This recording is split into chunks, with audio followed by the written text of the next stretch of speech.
just waiting for the buzz. Oh, yeah. Now, you keep talking that shit about my fucking kid, and you annoying me and aggravating me, and I'm trying to enjoy my life. Rolex on your wrist, a plain Jane. Standing at the bus stop, sucking on a lollipop. Once she gets pumping, it's hard to make the hottie stop. Hottie stop, stop, stop. You ready? All right now. This could be a crazy ride. I'm warning you now. The following video is broadcasting live, and thank you for being my studio audience. Thank you for hitting thumbs up and subscribing to my channel for more black news, celebrity entertainment, and a splash of controversy. What up and welcome back. It's your girl Jane, the plainest Jane, and thank y'all so much for tuning in to what would typically be an after show, but honestly, it's something that I need. Y'all know I enjoy talking. I'm in love with making content, and don't get me wrong, I'm all for advocating for getting justice for Shanquella, but I feel like we all just kind of need like an upper or something that can be a bit more lighthearted, something to laugh at. My sense of humor still needs a place in the world, and y'all know I'm goofy as hell. And my sense of humor, it's the thing. I don't really have a place for my sense of humor when I'm talking about Shanquella. So I wanted to make sure that I got my my time management in place enough, which is why I went live a bit earlier than usual. Because typically I would be going live like right now with my only video for the night, which would probably more than likely be the Shanquella video. But I made it a point to get my day started early enough, get my mind right, so that I could go live early enough with Shanquella and have enough time to do an after show that was gonna give us enough time to do an after show and a more diverse show, let's say before Shanquella story, was a thing. We had a lot of shows where I had a lineup where we would laugh, joke, it would be balanced. We might talk about like 7 to 10 different subjects.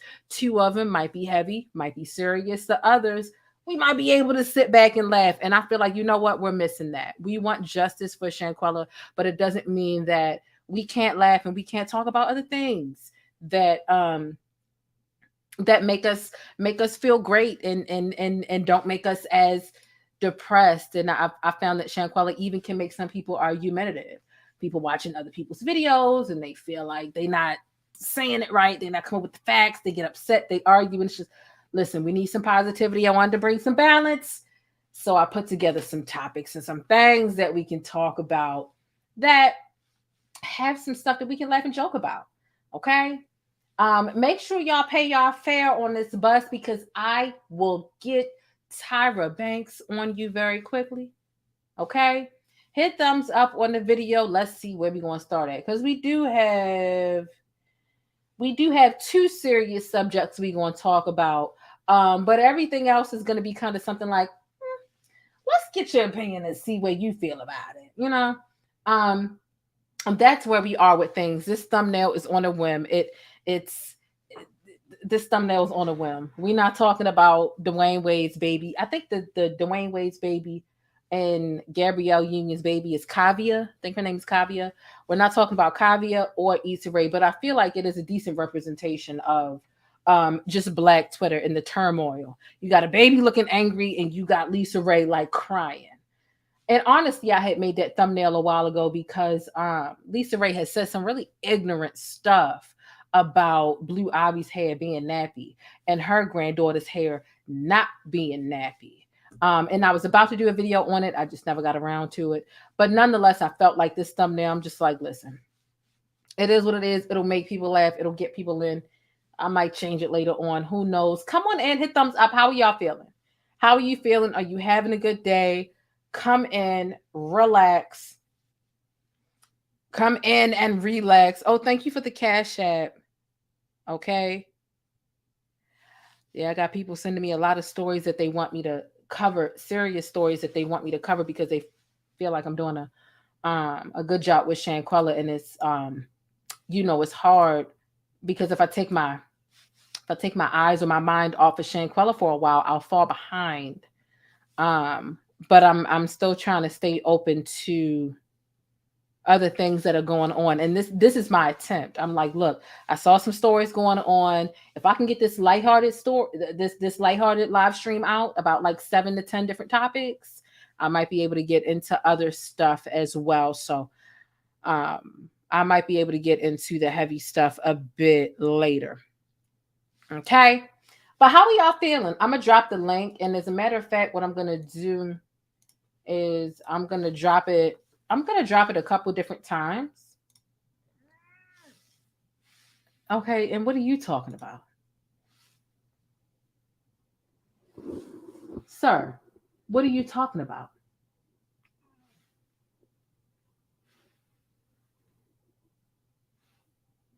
What is it? Okay. And what's that about?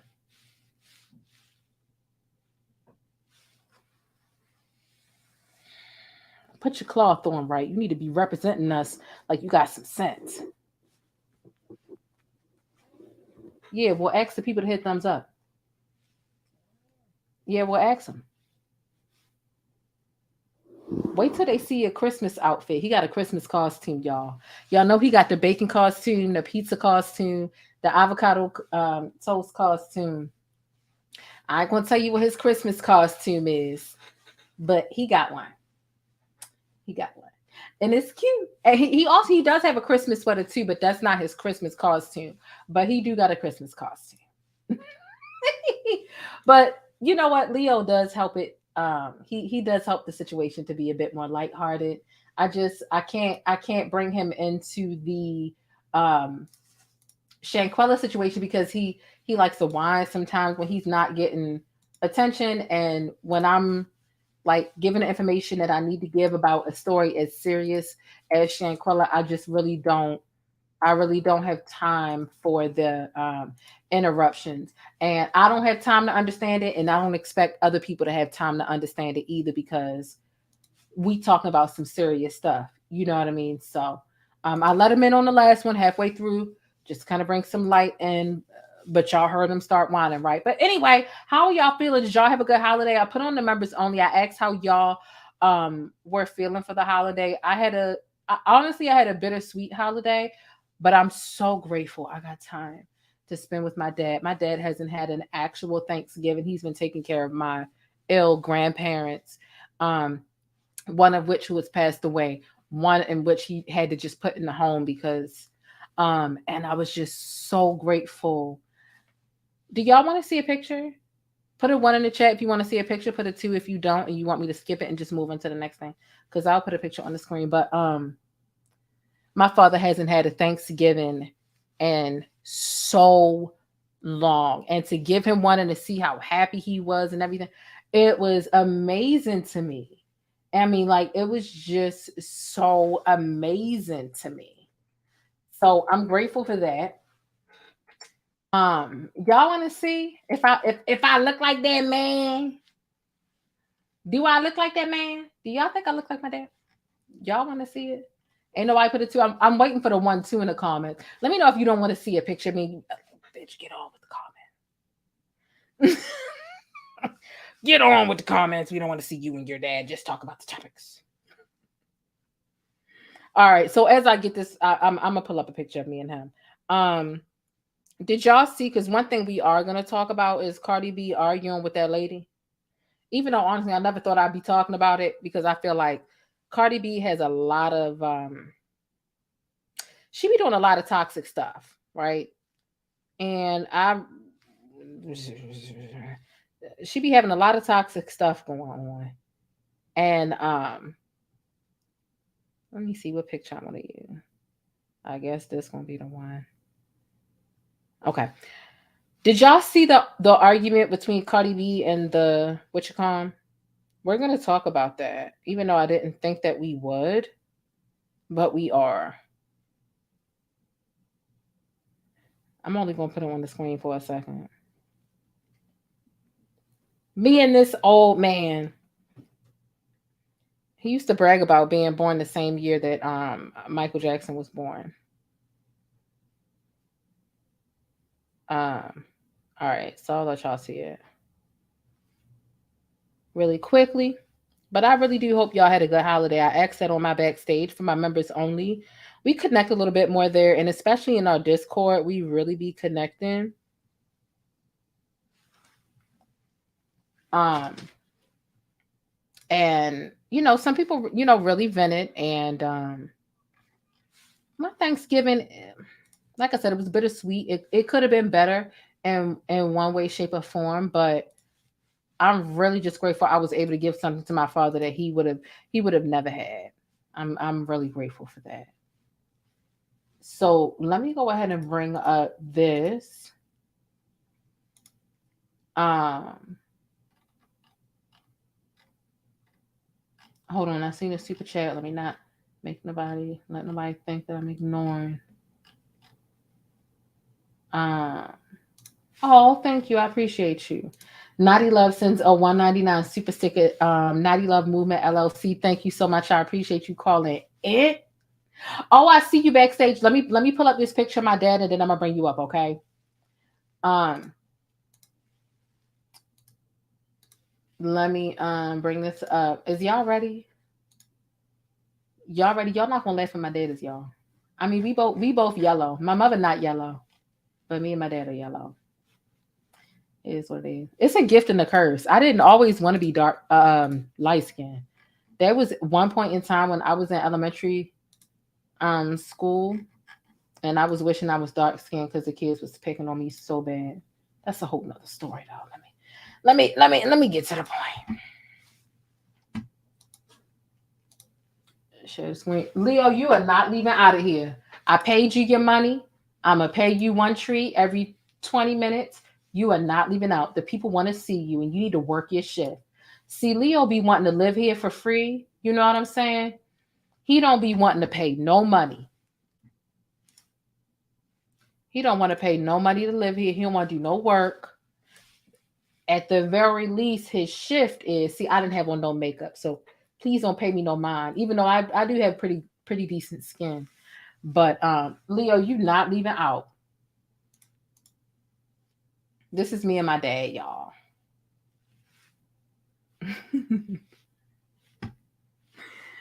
This is me and my dad. I was so happy. I mean, I couldn't even tell you the last time I spent the Thanksgiving with my father, to be honest with you. Because he never really had like Thanksgiving. Like he always like had something going on in his life where he like, I don't know. He just like couldn't do it. And then, his parents got sick, and so who's gonna give him a Thanksgiving and da da da. So it was really dope. It was really dope. So I ain't have on no makeup, child. My face was clean. I really wish I would have had some like powder on and a little bit of blush. Because that's all I really put on is a little bit of powder and a little bit of blush. But but yeah, my father is a hilarious guy. He is so funny. He is so particular about his cars. He is very like hooked on routines and stuff like that. Honestly, although it was a bittersweet Thanksgiving, it was one of the best Thanksgivings that I've ever had. And I'm trying not to get emotional right now, but it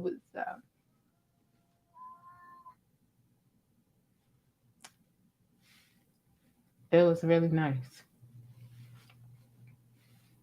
It was really, really nice. So yeah, that's me and my old man.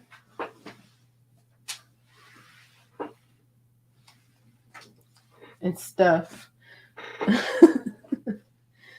And believe it or not, to be honest with you,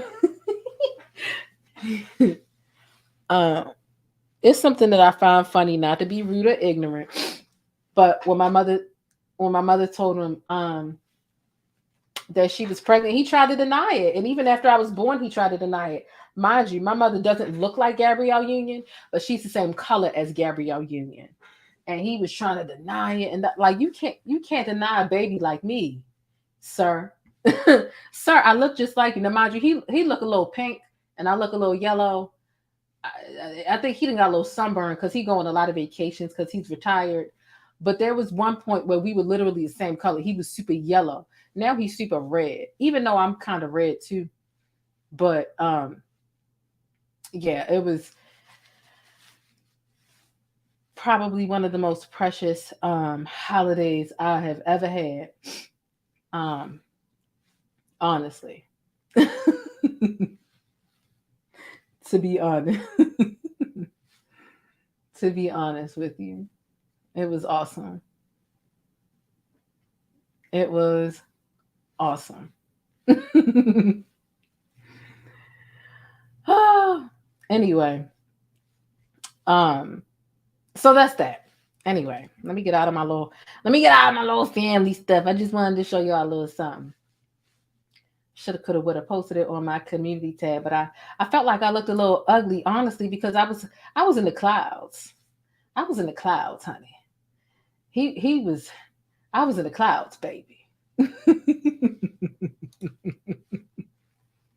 But we had a good time. We had an amazing time. But nonetheless, is that the thumbnail we really want to look at? Hold on. I don't really want to be sad. Yeah, let's keep Dr. Umar up here. Whatever. Let's get him up here. Okay, so Naughty Love. I see Dreaming Evan is here. I'm gonna bring you up in a second. Hey, what's going on? How you doing? Hey, Jane. Oh, thank you so much for sharing and being vulnerable. Like, I could see where you get some of your qualities from your father and your investigative work. So.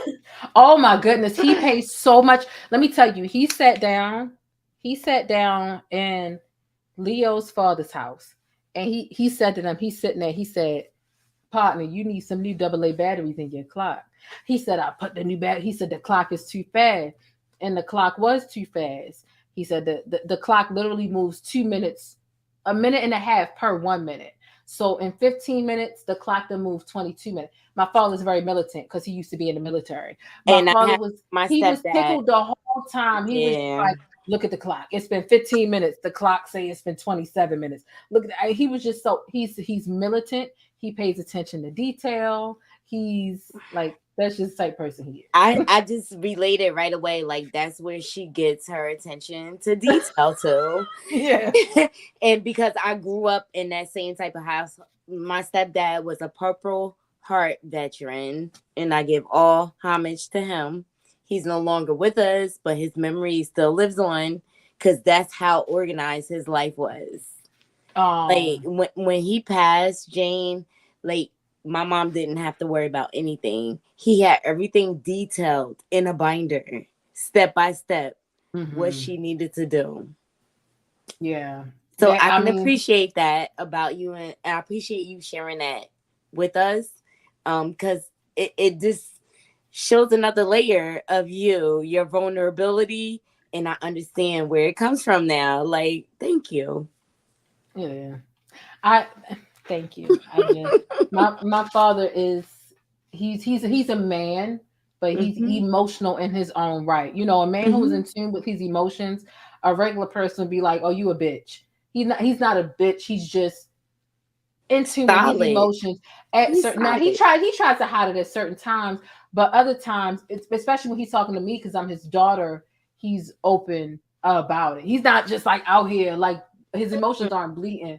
But, you know, whatever. But sometimes when you see a man with his emotions out here, some people, you know, they think that's why a lot of men are afraid of showing their emotions because people just aren't used to men with their with their emotions out. He's not afraid of it, although he doesn't whip them out all the time. If he's in front of me or Leo's father or whatever the case is, he'll do it. But you know, he has emotions and he's not afraid to tap into them, but he's not a sloppy emotional person, if that makes sense. No, it absolutely makes sense. He's organized with it and he's strategic, and there's nothing wrong with that, you know. And that's what my stepfather gave me. Like he gave me strategy with my emotions. Because he came into my life at a time where I didn't know how to channel it. You know, I lost my dad at a young age, my biological dad. And then he comes into the picture and he really taught me how to channel it. He really taught me how to channel it. But I could still be empathetic in the process, right? Mhm. You know what I mean? But I have to be protective of my emotion in my space, in my Exactly. energy. My father is like emotional to me probably like 4 or 5 times a year. It's not all the time, but when he does, I drop everything. I'm just like out, stay awake, call out, like whatever the case, because it's not often, but it's like he's not afraid. It's not like some men. It just feel like they like peeling a scab off. That ain't. I can't explain. Like some men, they act like they foot being cut off when they been emotional. But when it's time for him to realize I've got to let this out, otherwise it's going to eat me alive. He'll let it out to somebody he trusts. So, that's I kind just of how. think he lets it out when it's time to validate you as his queen. Yeah, it is. It is. And that's the most important time that you need. So thank you so much for being vulnerable. I appreciate you. I do. No, I appreciate you. Thank you so much. I appreciate you calling in and everything. Always. I'm going to support you. If I'm up, I'm going to support you. That means so much. Is there anything else you wanted to talk about? Not necessarily. I want to get into the show. Let's jump in. Please. Okay, and that's on period. That's what we want to do. Here's what I'm gonna do. I want to get. There's one other person that is back here that wants to talk. So what I'm gonna do is I'm gonna get into them. If you want to either stay backstage or call in again, that's cool. Because we got like 7 topics to get into. If you want to call back in or stay back here, you got something to say, that's cool. When it comes to the topics, that's perfectly fine. Just let me know. However you like. I saw you in the private chat. That's how I knew you was like back here or whatever. So just let me know what you want to do when I take you down. If you want to call back in or whatever, I'll drop the link a couple times. That's fine. I appreciate you. Alrighty. Talk to you soon. Alrighty, bye-bye. Next person, Dreamin' Edmund. Oh, you know what, Dreamin' Edmund? Were you calling in specifically for the college topic? Yes, ma'am. Okay, cool. So you know what? How about I use that as the first topic then? Because I was going to talk about some other stuff as the first topic, but you know what? This is the perfect first topic, as a matter of fact. Because oh yes. This is the perfect. But first of all, thank you for calling in. I've never seen you call in, and I feel like I do recognize you new. I feel like I didn't see your name until the Shanquella thing. Yes, ma'am. That's how I found you. I found you on Twitter first because I was like, I've been obsessed with the case because I'm 24, she's 25. Like, it's so eerily close in age and everything, and knowing that it happened to her. And then I found you on Twitter, and I was kind of skeptical because I've been trying to find people who aren't just doing that whole sensationalism, just trying to get votes, just trying to do conspiracy theories. I was like, I need someone who's going to talk about the real issues and focus. And I took a chance, and that's how I found you. I appreciate it because I know you was leaving some comments at first. He was like, I think you said something about Dejanay. You was like, what if her high school pictures got to do with I was this? like, and I'm like, people think she's transgender. I'm showing that she was not. You know what I mean? Like she, the first insult to Black women, because a lot of people said Michelle Obama, a lot of people said Sierra were men, hermaphrodites, whatever. Like that's the first insult people try to give to Black women with like strong features of women that they don't get, or women that just look or behave in a way that they're not used to. And I feel like it's an insult. And while I'm not trying to take up for Dejanay, I'm not trying to take up for her. However, all Black women that you don't like, because we don't like Dejanay. We don't like Dejanay. But there are other Black women that people don't like, and they might just naturally call them a man. And it's like, all Black women you don't like are not a man. She can easily be a woman that ain't shit. And she's a woman that ain't shit. She's not transgender. And that's why I brought up her high school pictures. After, because I was like, okay, because honestly, I've been there too, where people use, or mainly Black men that use it as an insult, or women that got mad at me, started calling me manly, because I work out. I mean, I was in the Army as well, so thank you for your father's service, and also now I love. Thank you for I think you said your uncle. Don't want to get it wrong, but thank you guys for both your military men services. So I have a body type that's more athletic on the athletic side, so I gain muscle mass pretty fast if I depending on what I do. So I used to get that all the time, and I still get that when people want to insult me, like that's why you look manly. Mind you, I'm 125 pounds. I'm 5'4". I'm pretty tiny, so I don't look that. I don't know where to get this manly stuff from, but it's just being a woman, having muscles, and then sometimes I feel like it gets more geared towards more darker skinned women too. So being dark skinned too, it's just like I just have this whole thing on my head that says, "Hey, call me manly when you get mad, please. Thank you." It's like stop. I'm not taking up for her, but it's just like you don't have to go with the man shit. Like you can say she's an aggressor. It was like the trans. It was just false, and it's like how do you shred through misinformation about somebody being transgender when they're not?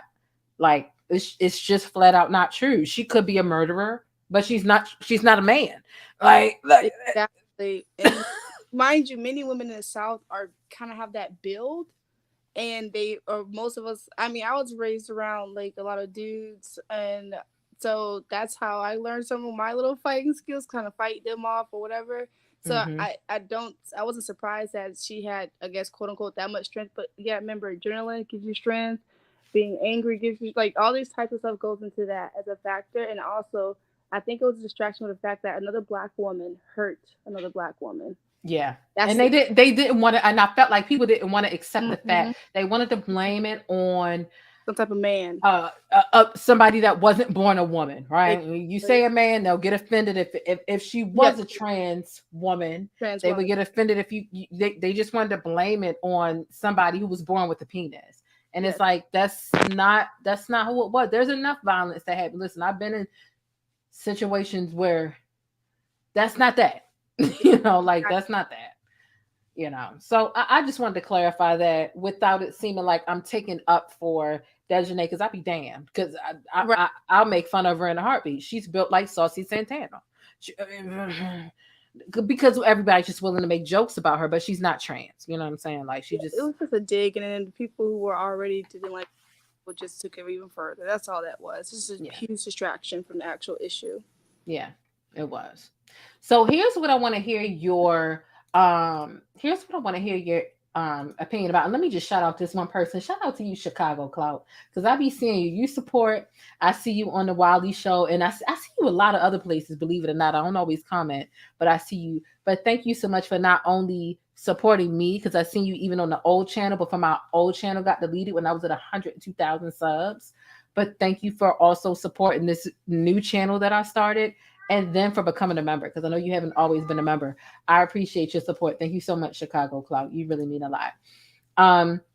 So you had talked about the college thing. I want to get into what this guy is saying. And honestly, I really just read the caption. I didn't listen to what he had to say. Before I get into what I have to say, let's just listen to what he got to say and then go from there. Let's get into this page. Okay, here we go. All right.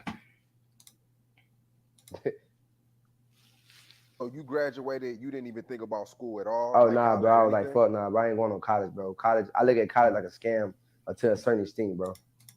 It depends on what you're going for, but that shit is a scam in my eyes. You feel what I'm saying? I ain't going to college and made over $1 million, so shit, I don't need it. Oh, you graduated, you didn't even think about school at all? Let's just nah, bro. I was like, fuck nah, bro. I ain't going to college, bro. College, I look at college like a scam to a certain extent, bro. It depends on what you're going for, but that shit is a scam in my eyes. You feel what I'm saying? I ain't going to college and made over $1 million, so shit, I don't need it. Oh, you graduated, you didn't even... So I believe that there is more context to this, and here's what the caption says. It says, 23-year-old millionaire says, college is a scam. I didn't go to college, and I made over $1 million. So what do that tell you? He made his first million from YouTube and has over 5 million subscribers. What are your thoughts about this? Okay, so as somebody who is in college, I'm a kinesiology major, but my concentration is clinically applied physiology. Physiology is the function of the body. Wait, hold up. Can you just make sure you're close to the phone? Oh, can you hear me now? I'm on my iPad. Okay. If you could, it's just like closest to the microphone. Oh, 1 second. I just figured out what type the mic was on. Can you hear me now? Yeah, I could hear you before. It's just it was like a little faint. I wanted to make sure we could all hear you. Okay, I'm very soft spoken and I'm Oh, that's so cute though. Thank you. Okay, am I clear? Yeah. Just want to make sure. Okay, so I am a kinesiology major with a concentration in clinically applied physiology. What that means is basically I study the function of the body, and I want to become a physician assistant. I have to go to college to become a physician assistant. I can't just say, hey, you know what? I know science. I know the body. Give me a lab coat and let me do this thing. So it's kind of crazy that he said that because that's exactly how I feel. I feel like certain majors you don't really need college for. I feel like there's some people who aren't business majors but are doing booming in business right now. You know what I'm saying? Like especially in the world we live in now, you don't need as many degrees or credentials to go so far as you used to. Now, I will say it kind of makes me jealous that people who sit there and play a game all day make more money than I do trying to serve the country or even trying to go to school. But I kind of agree. In this world, at least, it used to be where it was so important to make that much money. But now there's so many lucrative opportunities where you can do trades or you can just simply find a niche and just stick to that. That honestly, some things in college are a scam. I shouldn't be paying for parking. I shouldn't be paying to go eat at a cafeteria if I'm already paying tuition. Preach. I have to pay to go to the gym. If I'm currently not in that semester, I have to pay $85 just to use a gym for a month at my school. I shouldn't have to do that. I'm paying tuition. So I feel like certain things about college is a scam for sure.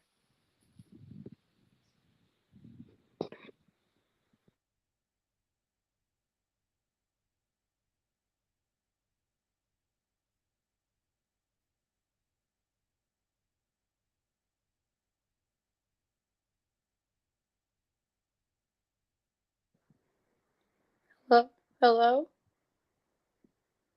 Oh, sorry.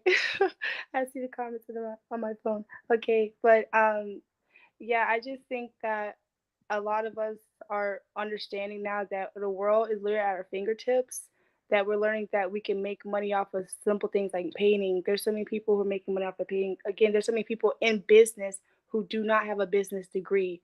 There's estheticians who make way more money than me. There's estheticians who out there doing hair, they're waxing at their own studios. They do not have these degrees to do so. I mean, they have a certificate, but that's about it. Like I don't think that, and I think that you look at other countries too that don't charge that much for college, or it's within their own I think it's like Canada does like you pay taxes and that helps pay for other people's colleges. I'm not entirely sure on that one, but I think that America needs to start looking back at how much debt we're putting ourselves in because you're going to college to pay for college. That's all you're doing. You're getting a degree just to pay for it. And I have so many friends who get out and they're not even in their field because that degree doesn't even matter. It's about who you know and how far they can get you into the field you're trying to go into.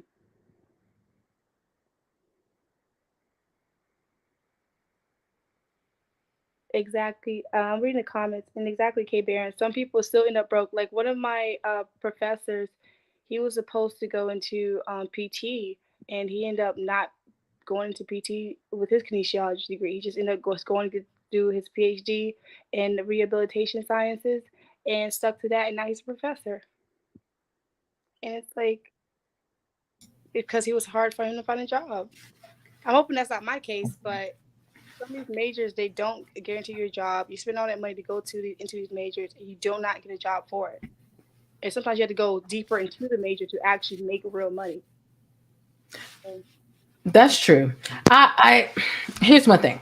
There was a woman who said under here, and we had a conversation, and I came up on a particular thought that I had never thought about before. She said, commenting on this, actually she quote retweeted it and said, what's interesting is I rarely hear this take from women. And I've noticed that with younger men, regardless of their income, it's a way to appear cool. I agree with her in that sense, because him saying college is a scam and I do YouTube, what do that tell you? Y'all, you know, essentially like implying y'all can do YouTube too. Y'all can just do YouTube and make your money. Fuck college, do YouTube, right? True. And as much as I love YouTube, don't get me wrong, I loves me some YouTube. It's not as he's oversimplifying that implication. But the reason why it's easier for a guy to say something like, and not to say I dropped out of college. I didn't get my degree, right? Oh. Men say things like, you know, now I'm not saying college. I do feel like college is a bit of a scam, unless, you know, obviously like you're a doctor, a dentist, or something. Like, please don't skip college and just be fucking operating on people, like, or be doing hair or whatever. I think you could just like do YouTube to take place of that educational. It don't work that way, no. Like place, like sometimes, but I do feel like, you know, it doesn't necessarily teach you all the networking skills that you need. But I feel like the difference between men normalizing stuff like you don't see a lot of women coming forward and saying college is a scam. Just do this simple thing. You know, you can find the male forever. So say college is a scam, just rap. You don't see a lot of women saying that.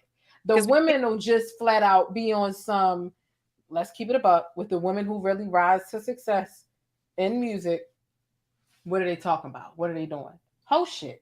True. They not saying college is a scam because college ain't even a part of their membrane. They just focused on feeding the sexuality and whatever. But you know, when she said, I rarely hear this take from women, and I've noticed that with younger men, regardless of their income, it's a way to appear cool. And you do find a lot of 20-year-olds, 21 to 22-year-old men saying, fuck college, do this here, what I'm doing. You know what I mean? You don't catch 20 and 21 and 22-year-old women saying that. And I feel like my thought was, women have enough sense to know that what he's saying, it isn't an equation that everyone can plug into and get the same outcome. Okay, he got over 5 million subscribers. He made over $1 million a year. That's not an equation that everybody can plug into. It's not. That's not something that, and at the same point and get the same outcome, you know, but also cool points. Points for men versus women, they're acquired differently. Cool points for women aren't encouraging people to say college is a scam. Do this little thing that I just so happen to have luck with. That's not how women get cool points. Absolutely, because the world doesn't care about how the man gets his money as long as he has his money, versus the woman. Like, she has to be smart. She has to have all these extra qualities about her. And a woman without an education is a woman that's seen as invaluable besides what she looks like. And I sorry. I go to a research school, so we primarily focus on, we have a lot of research opportunities, laboratories, opportunities, everything like that, right? So you ask these men, why are you an engineer? Why are you this major? Why are you that major? They don't know. They don't know. They don't have answer you. They're like, I don't even want to be in this major anymore. I'm kind of like on the fence about this major. I'm about to drop out this major. I'm about to change back to this. I had met one guy. He was in my major as well. Now he's going back to music because he was like, I'm not going to do all that science. I'm not going to do all that. I don't have time for that. I'm going to go do my music and I'm focused on that. I'm like, okay. Like, okay. If that works for you. Excuse me. But I do. That makes sense to me, though. It is true. You never hear women talk like downplaying education. Education, right? It is important. It's a power for us. It is a power tool for us as women to have that education up on our belts, because unfortunately we have to fight 10 times harder in this world in general.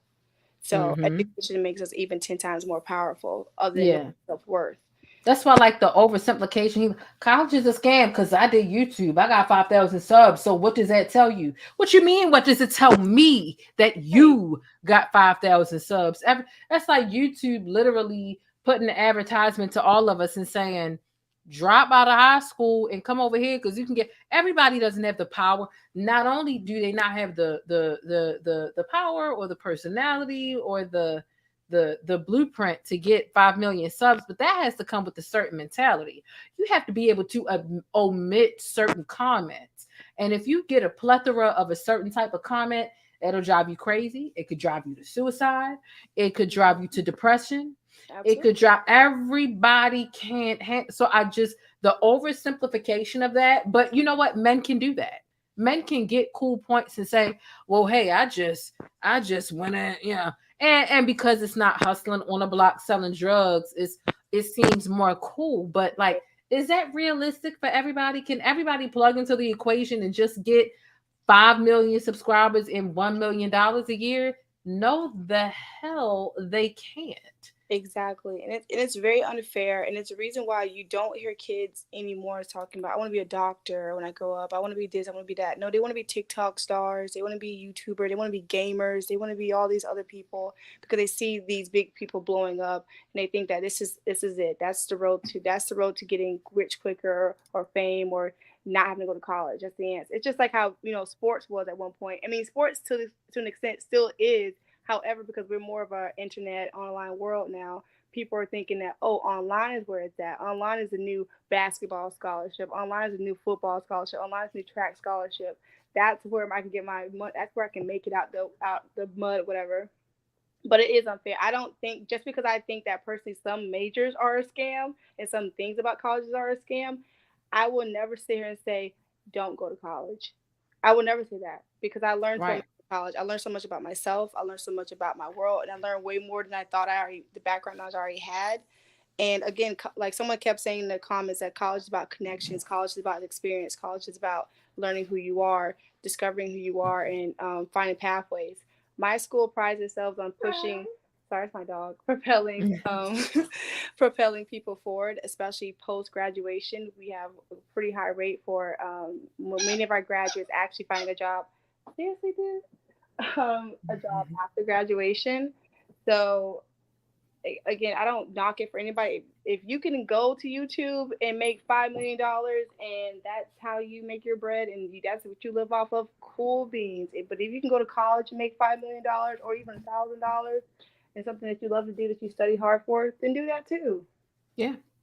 It's you can go to YouTube and find a way to make certain connections with certain people and organizations the same way you can go to college and make certain connections. It may be, the thing is, you're not making money when you're in college, when you're making, honestly, it depends because the equations are different for everybody. So that's why I feel like I dropped out, right? Like, although I feel like my college experience at Morgan State University was useful. It was very useful when I was there. But sometimes I wonder if I would have been a bit further, in life. It's just that I was living on my own. I wasn't living with my parents. And it was just like, working full time to pay for my place, living outside of my people's house. Yeah. That was something that I had to do. Like, I had to make a choice. Whereas with YouTube, you have a bit more flexibility, but I wasn't making money at that time. Now I can say with YouTube, you have a bit more flexibility because I still work my 9 to 5 around this. But at that time, I was on YouTube at the time when I was like in college around like 2010, but it wasn't, every equation is different for different people, and I just feel like this oversimplification was just, it was given, quit your job and do YouTube so you can get 5 million subs. Exactly. And that's just like any multi-level marketing. I've fell victim to a couple of MLMs when I was in college and things like that. You come here, you can be making 6 figures. You can be, and damn well what them MLMs are about. Like, now we know what they're about. We didn't know what they were about when we were sitting in orientation and wasting our time. Luckily, the one I did was Vector or Cutco, and if you paid for the little knife set for like $292, when you decided you were done with it, you would get your $292 back. That's the only reason why I did them, as opposed to other ones where you just pay your $300 and it's gone. I'm like, oh no, I need my money back if I decide that this isn't it for me. Right. And I got my money back because I sold an ice cream scoop for $15 and a cutting board for $10. And I only sold that because it was my father's wife at that time. She felt sorry for me. But I do commend you for working a 9 to 5 and then coming back to YouTube, because I know that everybody thinks that you get in the front of the camera, you turn it on, you turn your little light on, your LED light, and then boom, you're good to go. No, you have to set up, and it's not easy. And exactly. I really you for that. And I coach YouTube, and I like teach it, and I have like my top tier, like my membership. The bottom tier is $199, the middle tier is $499, the top tier is $999. The $999 tier is for people who want to know more about YouTube, who are serious about it. But for people who aren't already serious about it, I'll kind of let them know in the front end, like, it doesn't seem like you're serious about this. Like, you don't have anything that, you know, you're showing me. You don't need the $80 ring light that I have. You don't need the $600 camera that I have in order to make it. Because I started with just a laptop and natural light when the sun was up. You can see and sense when somebody has it in them and they want and they're going after what it is. So I'm not even trying to trick people into signing up for the $999 tier, which is literally, you got other people like they want $300 for a course. That's fucking ridiculous. That's ridiculous for people who are not, they don't have a clue as to because it takes a lot of work. You got to make your thumbnails and do your description box and do that. If they're not willing to do all that, then that's not it. And some people will lie about their willingness, and you have to see past that, past what they're saying into what they're doing. So yeah, I just felt like he was selling a dream, selling a fairy tale, selling a fantasy. Everybody can't get 5 million subs and $1 million a year. It's not, you know, no. That's not how it works. But it's a great additional stream of income. I will say that. If you're passionate about it, and if you really like talking, if you like making the graphics, like the best part for me of making YouTube outside of talking, I really enjoy making thumbnails. Like, it's my shit. Like, it's like I love them. What you say? I can tell I love their attention grabber. Like, boop.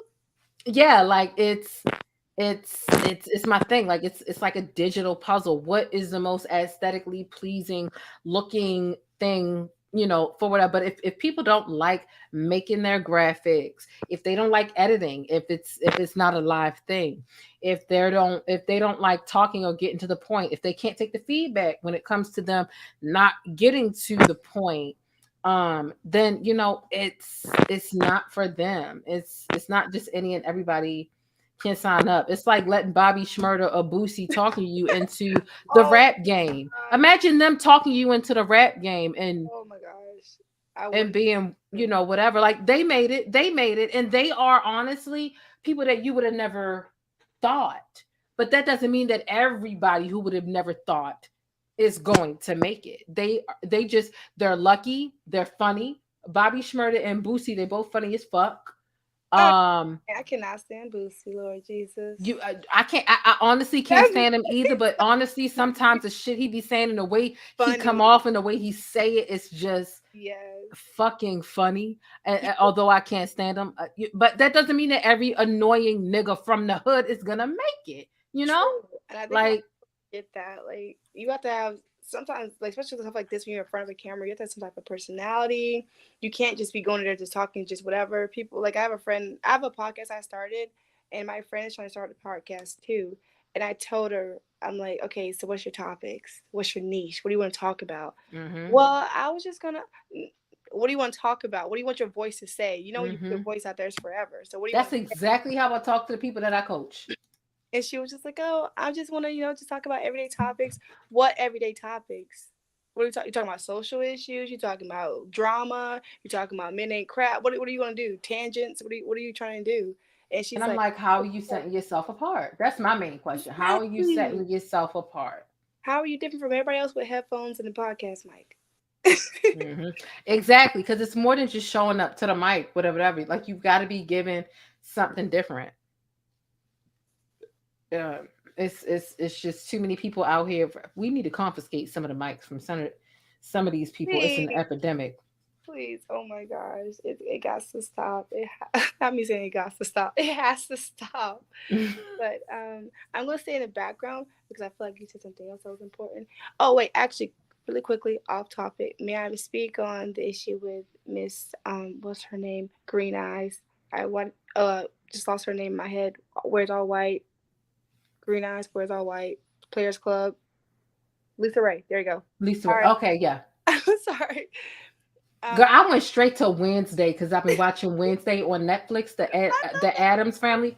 So good. But anyway, go ahead. Well executed. I think that Lisa Ray's comment, and I don't like, somebody mentioned this in the comments as well, that because of her, whatever privilege she has, no one checked her. They just kind of just let her say that, and everyone was like, oh, okay. No, I think, I want to say it might have been. I think it was the other one, the Savannah. What's her name? The one that sits up sleep. Somebody. There was a couple of people who made a couple of faces. They was just like they got very big-eyed about it. It might have been Vivica or whatever. Like, what did you? When you want to cast the 4 people, it's not like you can call out your person every time you feel like they've done something wrong, but you can at the very least give a disapproving look to let everybody know that I don't stand with those comments. I might not have called her out in that meantime, but I don't stand with, and there were quite a few, there were at least 2 of them that kind of gave a look that was like, did you really just say that girl's hair is nappy and your granddaughter isn't, as if your granddaughter is better than Blue Ivy? True. But at the same time, those are very vocal women. They've all called each other out on stuff before. So I was kind of surprised they didn't say, like, hey, why would you say that? Are you sure you want to? Or try to play it off and correct her some way. But because, Vivica's very outspoken. Salita's very outspoken for the most part. I think Vivica and Lisa are the closest, I want to say. They are. They always talk about they're going on dates and hanging out on the weekend and stuff like that together. But I thought that was weird to not hold her accountable, which is why issues like this continue to happen. But I mean, I guess it can be kind of difficult to call somebody out because think about it. You want to show with someone and to call them out directly as opposed to a disapproving look when you still got to work with them in the future. That's like when I called out Claudia Jordan, there was some people who felt like Funky Deneva should have called out Claudia too. And there have even been times where on TGIF where I saw Al Reynolds had given some misinformation about Aunt Karen on TikTok. And he had to come out and give an apology. But nobody called him out at that time. But the network forced him to apologize. It's like there's only but so much you can say to maintain the chemistry of that show if you want to continue. An outsider can easily be harsh. But when you still got to work with that person, the disapproving look is kind of all you can do. And I do appreciate the disapproving looks because there was one time where Claudia was actually being ableist about being at the airport. She was talking about people in wheelchairs or something. And she was like, when I'm at the wheelchair, I wish. And Funky was like, I'm not getting into that. You on your own with that. You're not getting me caught up in that. He didn't call her out, but he said, you on your own with that. As opposed to calling her out, he was just like, I'm disassociating from that comment because no, I'm not a part of that. So I get the politics of being on a group show and not biting the head off of your co-host. Whereas though somebody from the outside like myself, I can bite her head off because I'm not there. I don't have to work with her. True. So I get it. But thank you. No problem. Thank you for calling in. It was a great conversation. I'm glad, it got a little deep. It's something different. And I just appreciate anything that's a little different and that's a little bit more lighthearted than what we've been covering, although I'm going to continue to cover the Shane Crawler situation. Thank you so much. No problem. Thank you so much. Have a good night. You too. All right. Naughty Love Movement, thank you for becoming a channel member. I appreciate you. Let's move on to the we got into the college situation. We're going to get into Dr. Umar and then we'll get into the Cardi situation. How about that? And if you haven't already hit thumbs up, make sure you do so. So Umar is getting cooked up like crazy. Like crazy because of what he's saying about reparations.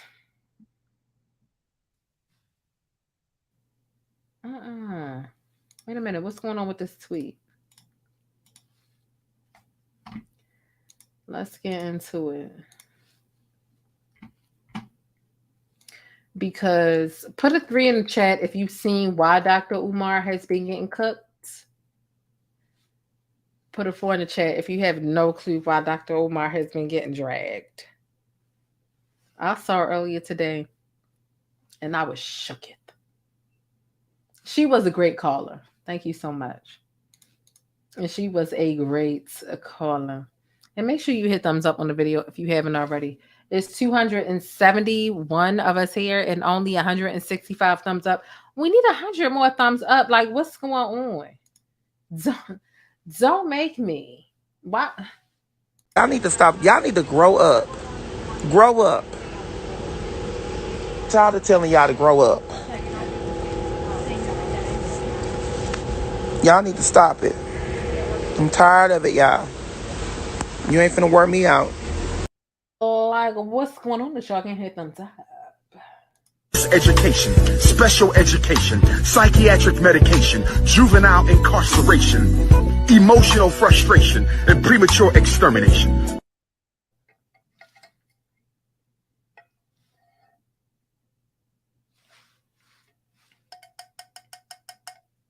What's really going on? Let's see if he got to say and hear what y'all think about what he got to say. How about that?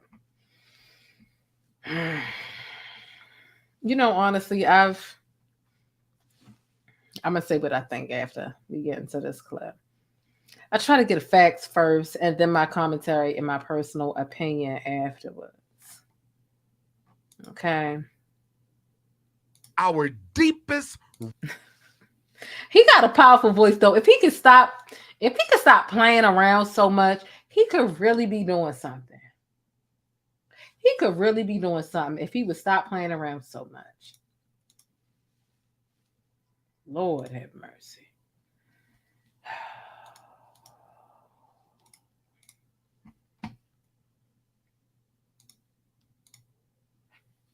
Okay. You got reparations.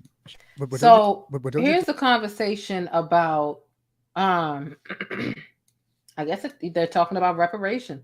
Let's hear the full entire context. But don't you think that if we got reparations, that would have helped? Let me ask you a question. The question on the table. If we get reparations, will that help us? If somebody is mentally ill in a mental asylum, mental hospital, you give him $1 million. Gone. Does it reverse the illness? No, I don't. Does it do anything to treat his problem? No. So let's take that to a community. If a community has no institutions, no way to trap the money in their community, they own none of the institutions, and you drop a couple $1 trillion in that community. How is that money going to benefit the people when all the institutions in the community that are going to take their money are not owned by people who look like them? I'm going to ask it another way. If we don't responsibly spend the money we already have, how can we spend more? What makes you think giving you more is going to change your situation? Now, let me say this. I want to be clear. I support reparations. Okay. I support it. The reparations movement was born from the Pan-Africanist movement. I support reparations. How do you support it? By saying that we shouldn't get more money because we mismanage what we have?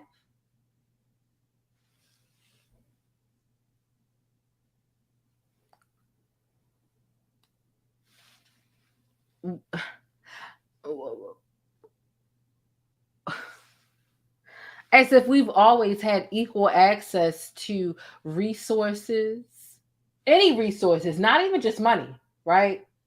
Because resources aren't just like a financial aspect, right? Education, housing, opportunities.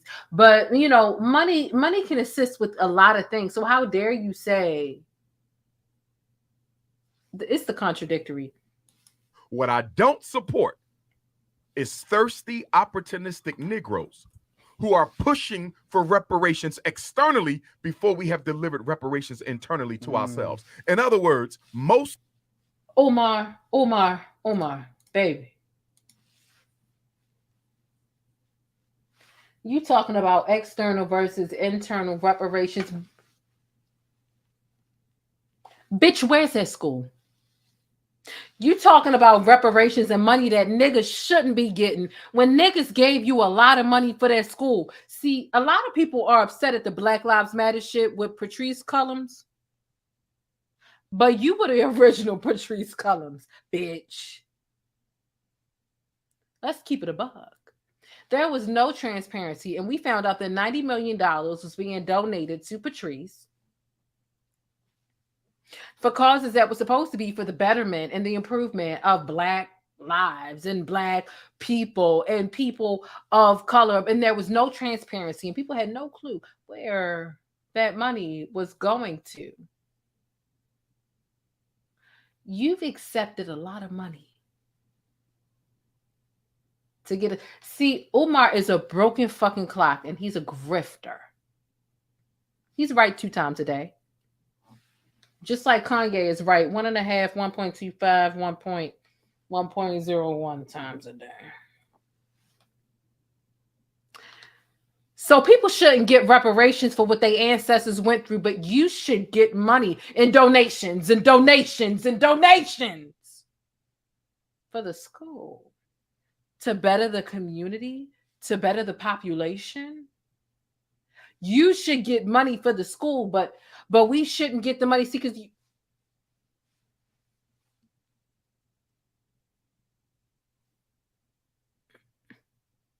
we shouldn't give reparations, but you should get all these donations for the school and not even give any transparency as to where it's coming from. What's the timeline? People done donated their money. We know you done gotten a lot of money.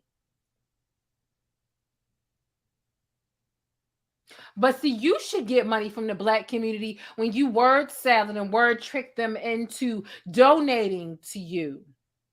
People donate $10 and you say, next time, sister, make it 20. That's just 10. But when it comes to actual reparations, they shouldn't get it.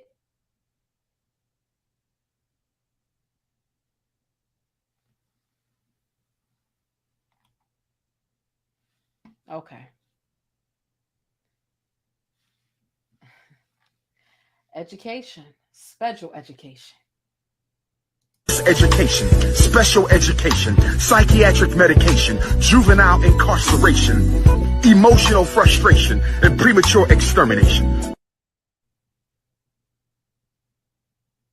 We don't deserve reparations, but he deserved donations. Bitch, I'm gonna make a song. We don't deserve reparations, but he deserved donations. I'm gonna write a rap. By the end of the week, I'm gonna have something going on with the song about this, because this doesn't make any goddamn sense. What is really going on? He out of his mind.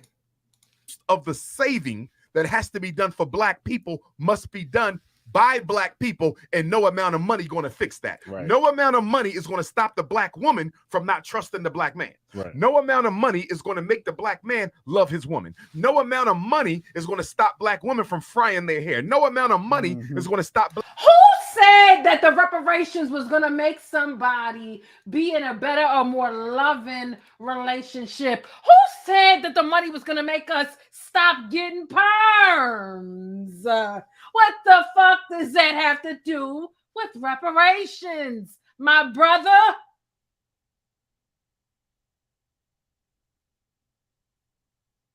You just talking and you just bringing up shit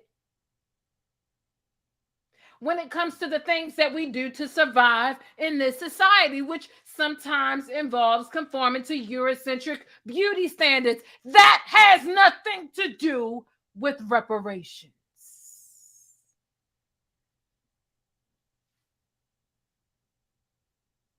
What are you talking about?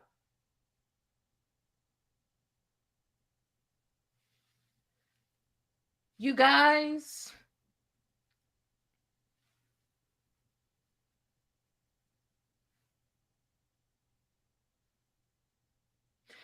he's making up reasons as to why we shouldn't give reparations because he's a Pan-Africanist. And when it comes to the people who deserve reparations, it's not.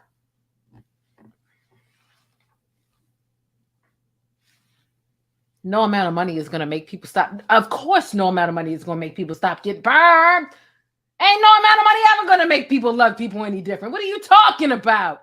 It's common sense, buddy. Ain't no amount of money also going to make you open up that goddamn school. Like, what is going on? You know what? For a man that talk about cooning and tap dancing all the time, I tell you, his motherfucking shoes are shined up, real shiny, and they tapping the loudest than any other black person I know.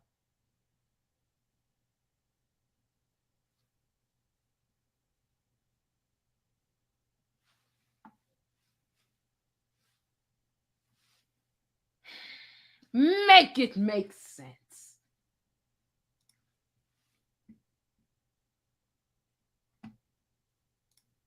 Ain't no amount of money going to make him stop cooning. Give me a dollar amount that's going to make Umar stop cooning. There ain't no dollar amount. So what are we really talking about? Because people ultimately going to do what they want to do regardless of how much money they get. That's the reason why we ain't got no motherfucking school. So what is he talking about?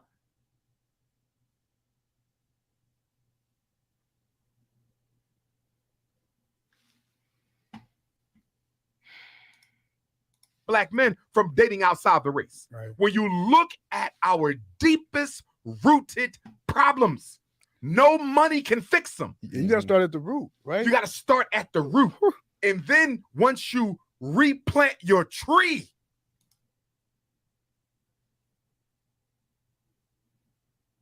now you get that reparations to decorate your branches. Yeah, man. But you want to decorate your branches before you re-solidified your roots. Man. It's not going to work, bro. But Dr. Umar, we 400 years behind. Imagine all that time. The money ain't going to help you catch up. And guess what? You have enough right now. $2 trillion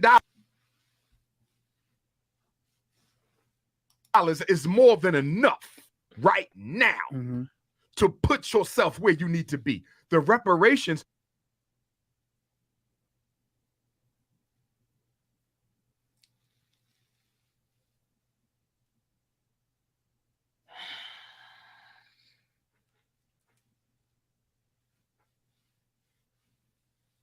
No amount of money is going to fix the issues that niggas have with being systematically placed behind educationally, financially, fundamentally. Everything that we've been gypped out of, everything that's been stolen from us, the money ain't gonna help, so just keep it from them. Nigga, you're tap dancing.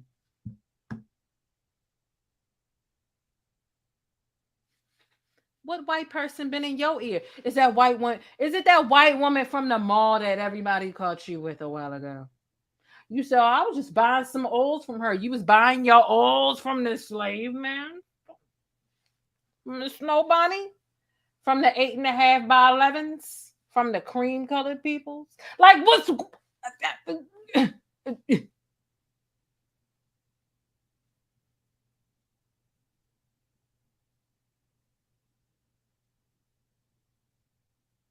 Don't give these niggas no money because ain't nothing gonna help them. It's given very much white supremacist to me. Are they paying your rent? What's going on, brother? That you think we don't deserve? I mean, that's just like, oh, y'all are gonna mismanage it. Y'all don't treat money right. Y'all spend it like y'all crazy. That's just like any employer, right? That employs a black employee saying, I think that when I give them their paycheck, they're going to drink and smoke it up. I think that they're going to buy alcohol. I think that they're going to get high. So you know what? I'm not going to pay them their fucking money. Because it's not going to help that. nigga, you fucking owe me this money. That's the bottom line.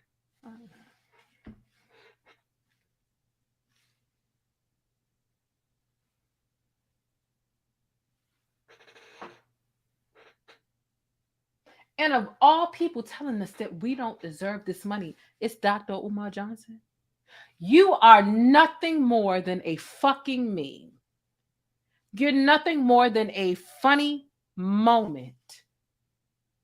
You're nothing more than a funny moment for us to look at every now and then online. However, the funny moments are only for the benefit of you and your movement.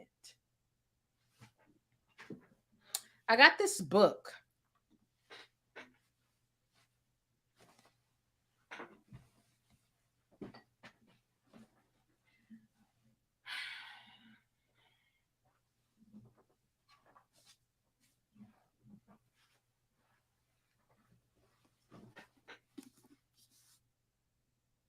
And it's called From Here to Equality.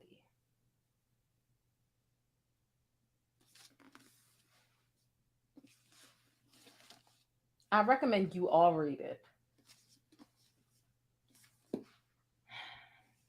I'm reading it.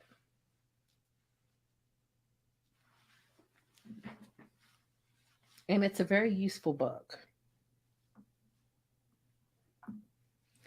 If you aren't already looking at Dr. Umar Johnson as if he's a clown, because he is, because matter of fact, I have a couple of clips that people provided to me. Matter of fact, let me see if I can find it here.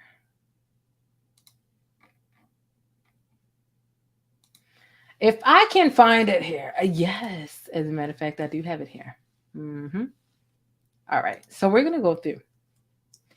I said, okay, so he talking about niggas mismanaging money, and the reason why we don't deserve reparations is because we mismanage money. But does anybody remember the fact that the school doesn't exist and he got so much money for the school and the school doesn't exist and he doesn't have any answers as to why he got a lot of money? What did you do with the money? Did you mismanage it? Why don't we have a school?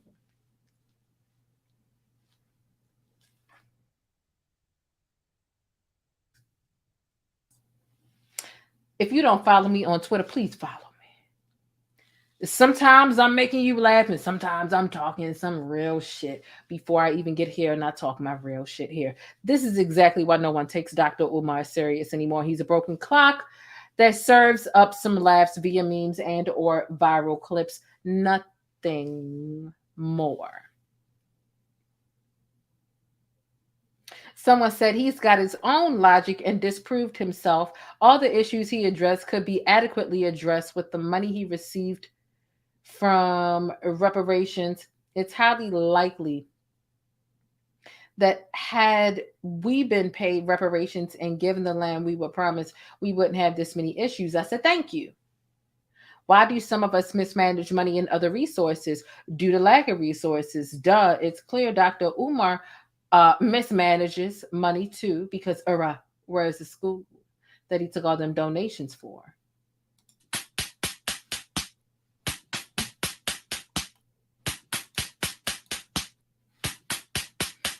So now,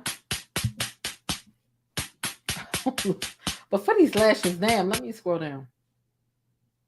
So someone said he spoke facts though. Statistically and economically, he's absolutely right.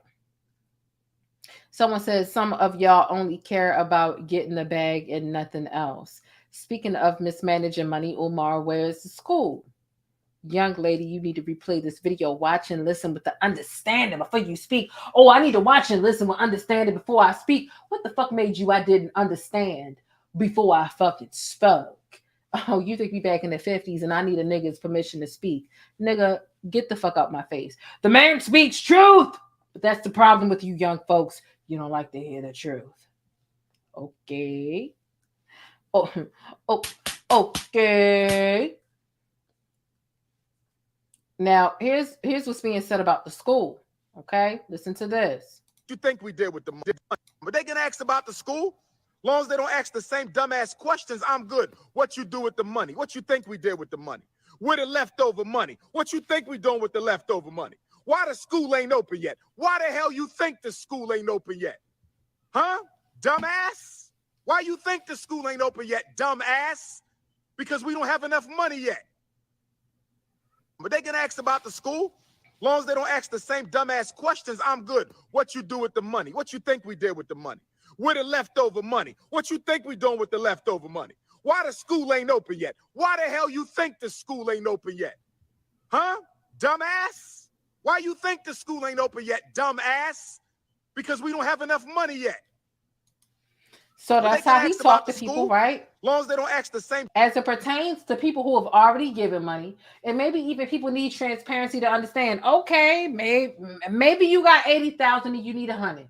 Maybe you only need 20,000 more. He won't give any transparency because he want to take all the money, keep it on the back end, not tell anybody what he needs in addition to what the goal is, because he pocketing it all. That's the bottom line. Ain't no way you asking people to continuously donate money, and they've been donating money for a decade or more.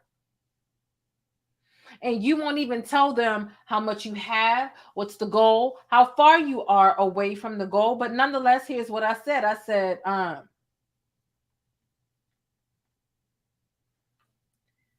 he's given no transparency to the people who donated. He must have been like Patrice Cullors' role model. Here's another video they posted. How about school opening date? How about those school donation dates? That's what we've talked about. How about give me more money? Y'all want to know the school opening date. I want to know the date that you're going to make your donation. Let's talk about them school donation dates. There we go. School donation dates. Donations. School opening date. How about those school donation dates? That's what we've talking about. Y'all want to know the school opening date. I want to know the date that you're going to make your donation. Let's talk about them school donation dates. There we go. School donation dates. You feel me? School open. Okay. And that's what he's talking about. And he dead serious. He's dead serious. He not playing no games with y'all.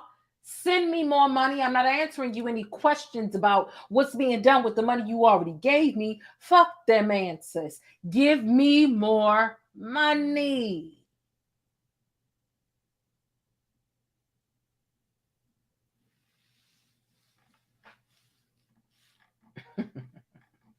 That's what he's talking about. That's what he's talking about. And he's so serious. It's time to face it, boo. Your product needs more exposure. If you want to see your ad here on my channel, be sure to shoot an email over to yt.theplainestjane@gmail.com and let's chat. But if you're new in my neighborhood here on YouTube, hey, I'm The Plainest Jane, and I provide coverage and commentary on trending stories, viral events, and Black culture. I definitely appreciate you stopping through and hitting that subscribe button if you'd like more of my particular brand of syrup.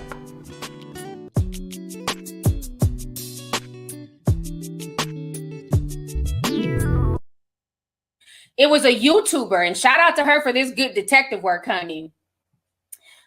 She's the one who went and was able to put 2 and 2 together. The Plainest Jane. That's the person's name, The Plainest Jane. I couldn't think of what their name was on the podcast, but I wanted to go ahead and shout them out. They're the ones who did the work. All right. So, like I said, shout out to Plainest Jane. She's the one who put that together. So Shekinah was not lying. So when Tiny came back on some, oh, she's making it up, sounded like Tiny's voice to me.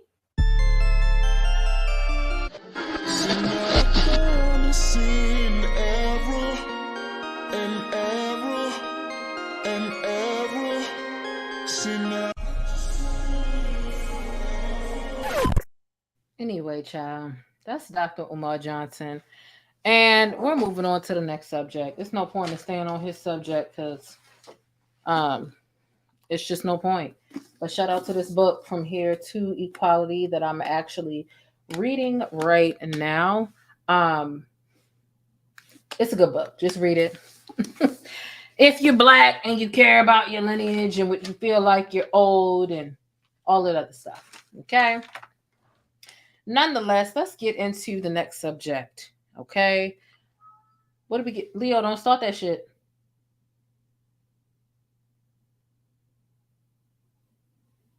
Don't start that shit. Also, don't forget, you can use my code if you do shop JasmineMadeIt.com for 10% off of your entire order. There is no minimum purchase requirement. You can go in there and just purchase one item if you want to, or you can stock up for your folks, your friends, your family, and whoever you care about for the holidays. Get you some personalized or whatever type of gear, and get 10% off with my code Jane. Okay.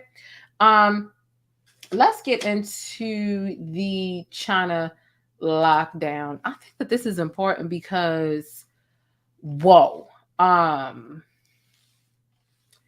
this is some of the stuff that actually gave us a sneak peek into what we were going to be going through.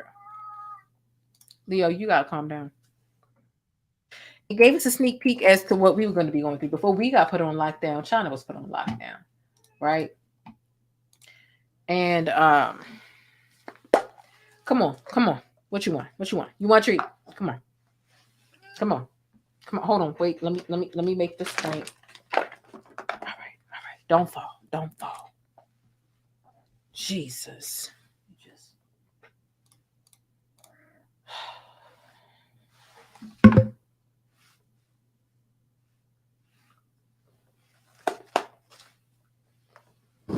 That's it. Get down.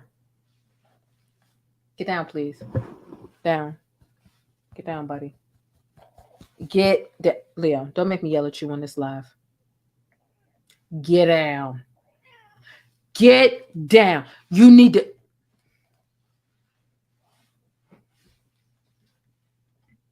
So, here's what's going on. I'm going to show y'all this this video. And like I said, if you follow me on Twitter, you already are kind of hip to a lot of the things that I'm going to talk about early. So make sure you follow me there. But here's this video. Oh, baby. We don't understand the language. However, you can look at the lock. Look at, there was a fire. When China puts you on lockdown, apparently there was an uptick in the Rona, right? The C-19 or whatever. When they put you on lockdown to China, they're not playing. Like they're literally locking you in your apartment, your building, your residence, all that stuff. There was a fire and several people died. Some reports say 10, some reports say 44. There's no way to know, right? I found some investigative journalists who were reporting 44 like deaths when it came to this, and they said that the mainstream media was lying by saying it was only 10. So I'm not sure which one it is. I'm just telling you both of what I found. However, there was a fire and the firefighters weren't even able to get in because of the way that they're locked in due to the alleged new uptick in Rona 19 over there in China. It's crazy.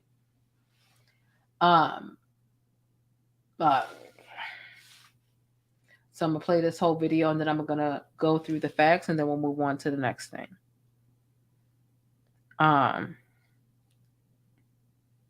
It's a really horrible situation. I remember before we went down on lockdown over here in the United, and our lockdown is totally different. Like their lockdown is literally the definition of the word lockdown. Over here, we just have like certain curfews and different things of that nature.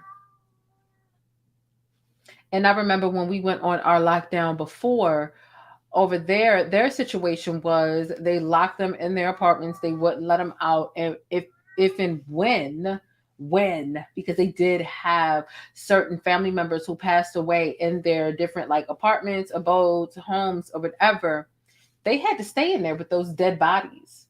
They had to stay in there with those corpses. And they're like knocking on the doors and begging to get out, begging for somebody to take the dead bodies, and nobody would because they were locked in.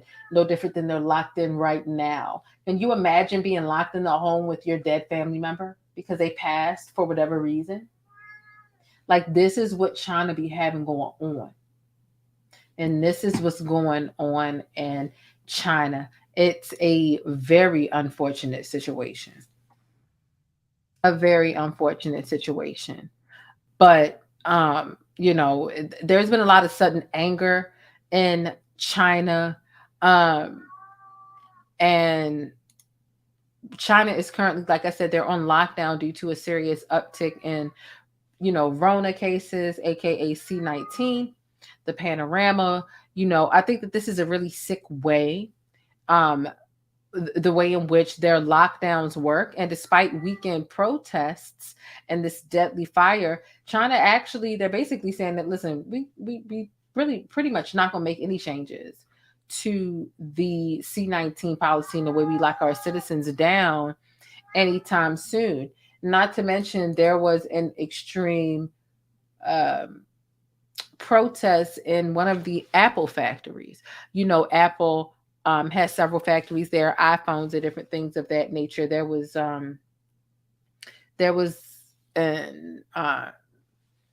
like a protest within that factory due to unfair work wages and just a lot of stuff that they felt like they're not being paid enough. And they also felt like there weren't enough C-19 protocols in place as they were working in the Apple factories. So there's a lot going on in China right now. Sometimes what's going on in China, it mirrors what could potentially happen over here. And honestly, that's what happened when we got to the panorama. And I'm using different words, right? Instead of calling it what it is, because I'm just not trying to trip up the algorithm, but y'all already know what it is, like the Rona, the C-19, the panorama.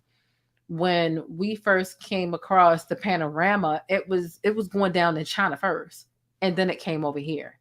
Now China is back on this really strict lockdown right now. So we have no clue if that is going to be something that comes over here and affects us in a way that it did. What was it, like 2020, 2021? It seemed like the panorama thing been going on so long, all the years just running together, child. So was it 2021 or 2020? Whatever year it was, we was locked in the house so long. I can't remember whether it was 2020 or 2021, but it was in China before it came here. And here China is back to this place where it seems identical to what happened in China before it made its way over here. So that's what's going on there. And I wanted to make you all aware of that. It can be really scary. Some people think 2019, it was that long. 2019, oh my God.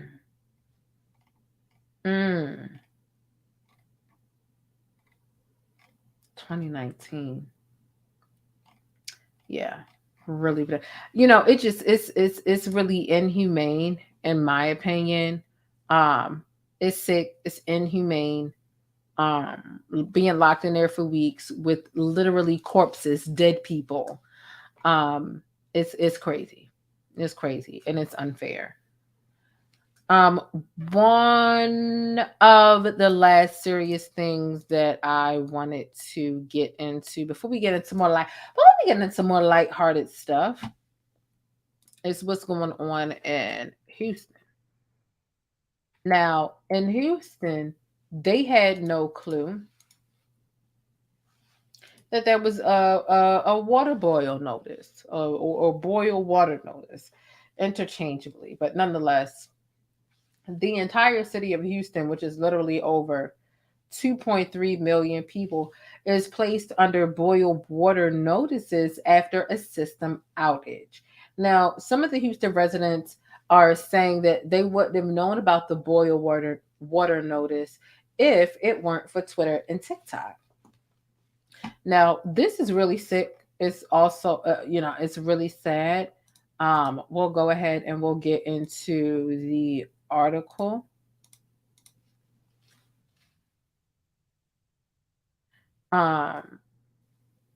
Water boil notices are a big deal. We had one in Maryland not too long ago. There have been some in Mississippi not too long ago. I remember there was one in Texas a while ago that I covered on the channel, on the old channel. for people to digest. So let me help you carefully. Let me walk you through the information here so you can get a better understanding of what happened here. So we know that it was 2 transformers that failed, causing the power outage to happen over at the East Water Purification Plant. And so we actually have a timeline here of information that was shared by Mayor Sylvester Turner just a few moments ago during that press conference of what he says happened after the power went out. So you can see there, 10:30 a.m. East Water Purification Plant 1 and 2 lost power. Then about 20 minutes later at 10:50, Plant 3 lost power. And then that's when some sensors started to dip below the recommended pressure. So 14 sensors were below 20 PSI for less than 2 minutes. 2 sensors were below 20 PSI for 30 minutes. And 5 sensors never fell below 20 PSI. And so by 12:15 p.m., power was restored to Plant 1 and 2. And by 12:30, power was restored to Plant 3. And by 3:30 p.m., all sensors were back to the recommended level of 35 PSI.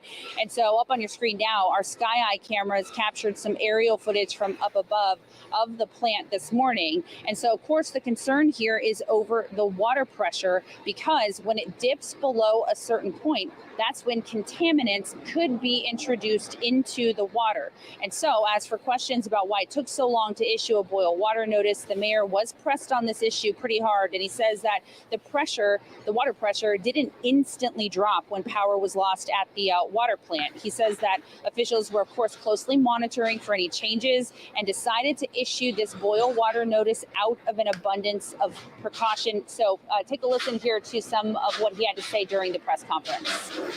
Further investigation by the Houston Water found that 2 transformers at Plant 1 went offline due to a ground trip and current overload.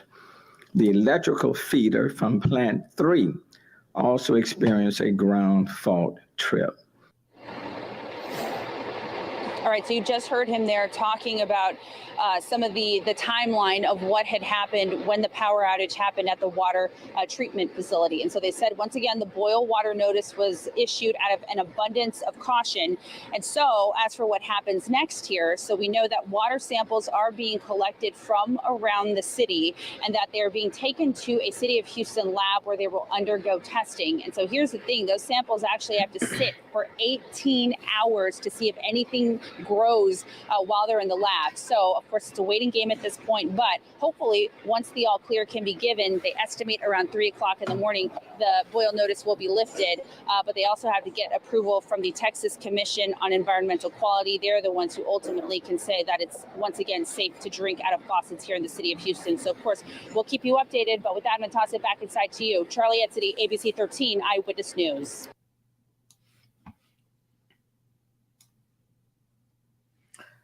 So look, here's how I feel about it. Electricity, electronic notifications, it's such a big thing. It's such a big thing in this day and age. And at this point, I feel like a lot of people have electronic thermostats, right?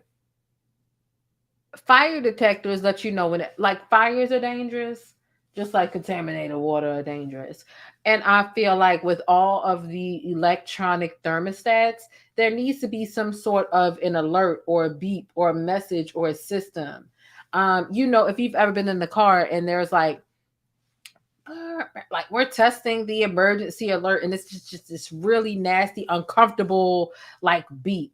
No different than when you're watching the TV. We're testing this such and such system. If people don't have their TV on, because some people don't watch TV. Some people literally live by their phone. I don't watch TV. I watch Netflix and I'm on my phone.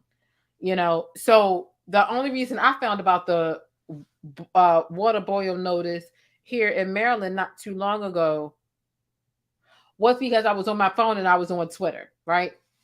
So it's difficult to realize, are you really reaching all these people?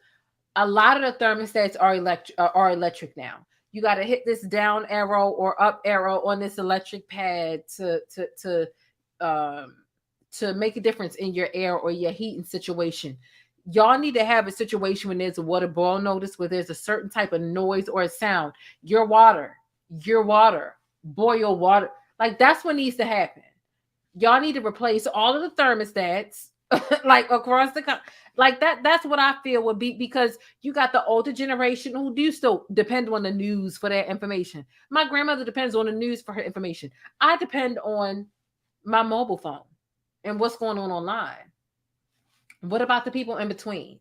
What about the people who don't catch WJZ in the morning, who ain't watching the whatever? A lot of people were saying that they wouldn't have known if it wasn't for TikTok and Twitter. That's crazy that they have to depend on social media to figure out that their water is contaminated. You're telling people that when they brush their teeth and when they cook their food, they need to keep their mouth shut when they're using the water, and or boil it for 2 minutes prior to stop it. A lot of this shit is electronic. Put electronic stuff in these people's home and make sure there's a certain, the same way the smoke detector makes a certain noise when the battery's dead, when there's a certain, whatever the case is, the thermostats that are electric, but you need to make all of them electric. Nobody should have no old school electric, whatever. It needs to emit no different than the Amber Alerts that come through your phone. If anybody has a cell phone and the Amber Alert comes through, what does your phone do? It does this crazy light up situation. And that Amber Alert, to keep it honest, it's important, but it don't affect everybody. Everybody's not in danger. It's a precaution to help people understand what type of dangers are out here and to help people. It needs to be a certain something that comes through some sort of device, whether it be a thermostat or a cell phone, that everybody gets if and when there's an issue or a contaminant in the water. That's what I think. That is what I think. People shouldn't have to depend on social media in order to have an understanding. I grew up watching the news every night and reading the newspaper every day too, but it's not my regular routine anymore. Like, I'm in a different space than I was when I was 9, 15, 16, whatever the case is. So, putting a water boil notice, and not to mention they were late even giving out the notice. So if they late been giving out a notice, imagine if they was putting it in the paper. And they say, oh, we was late because they're giving excuses. Give it out electronically. So as soon as you find out about it, everybody's fire alarm beeps as soon as their battery is low. It really should be no different when it comes to a water boil notice. They should be able to tap into either your smoke detector or your thermostat to give you a certain type of a sound or a certain type of word. Water boil notice. It's just 3 words. Let you know, don't drink that fucking water. That's what I think. That's just my thought. They need to do a little bit more. It makes no sense that people had to depend on social media and what they kids got going on in order to get an understanding of contaminated water. Because how many people get in the shower and open their mouth when they're, to think, brush your teeth, but and even if you hear brush your teeth and keep your mouth closed, at this point, I'm brushing my teeth with a bottle of water. Because I'm not even taking that chance. What's a water boil notice? A water boil notice is when the water in your area has been deemed by government officials, and the water in your area is deemed to be polluted, unhealthy, contaminated with something, and they're encouraging you to boil it to get the germs off or out of it. They're encouraging you to boil the water for 2 minutes or more in order to not be contaminated with whatever. But it's still scary. You know what I mean? In order for you to brush your teeth, boil water for 2 minutes and before you bathe, boil, you know what I mean? And how are you going to boil enough water to bathe with? Right? Imagine how much water you'd have to boil in order to bathe with. But that's what a boil water notice is. They want you to boil the germs or the contaminants out of the water, right? But if they're not notifying you in time, you're still in danger. And these are some of the things that Texas, Mississippi, Baltimore, Flint, Michigan, these different places have been prone to lately. And they're only prone to cities and places that are impoverished.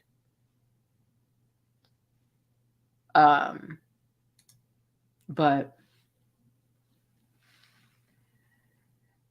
I'm in DFW and have to be drink to water. Moved here in 96 to water. Oh, not brown water.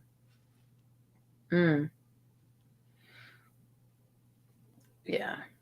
To kill bacteria. Right. Yeah, it's just really unfortunate that people had to. Yeah, that's just the name of a drink. It's just really unfortunate that people had to depend on like social media in order to figure out that the water was unsafe. Nonetheless, let me see what we've already gotten through. College, Dr. Umar. All right, okay. Let's get in the Cardi Beefs situation. Anybody hear about Cardi Beefs situation? Give me a 5 in the chat if you heard about Cardi Beefs situation. Give me a 6 in the chat if you have no clue what Cardi in this situation and telling this woman that her mother's going to die. Put a 6 if you have no clue what it's about. Put a 5 if you know what's already going on. I really wasn't going to talk about this, to be completely honest with you. I really wasn't. But let's get into it, shall we? If you haven't already taken a moment to hit thumbs up on this video, make sure you do. And let's get into it. Get into this Black-owned business, Stickies. It's got things for inside your home, outside your home, and even on the go. JasmineMadeIt.com is your new destination for Black Girl Magic mugs, tumblers, and even wine glasses. You can even customize the tumblers and wine glasses. There's a lot going on for a low price over at JasmineMadeIt.com. And if you've been serious about wanting to support more Black-owned businesses, here's your chance. Let JasmineMadeIt.com handle all your problems for family and friends. You ever had a friend over and they just wasn't catching the hint or paying the rent? Our asses all get to stepping. Yeah, tell them to get to stepping with this nostalgic Martin-themed doormat and shop over a dozen different doormat designs over on JasmineMadeIt.com. All right, Stickies, you know what time it is. It's time to put your money where your mouth is and shop Black today. Make life easier for you and your household by taking your family's hot or cold beverages on the go with one of these unique tumblers. It's insulated to keep your beverage at temperature, and it comes with a few different reusable straws and even the specific brush that you need to wash it so you can keep it sanitized and germ-free.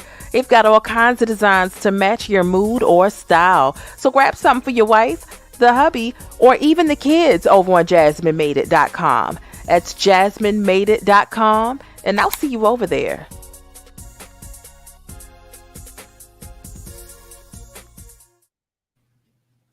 Leo, what you doing? Okay, but what you doing?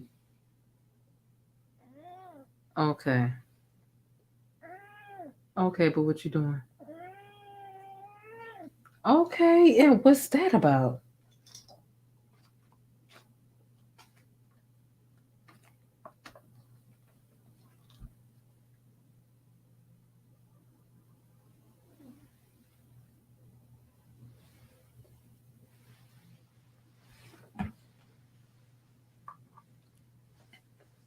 Is that it?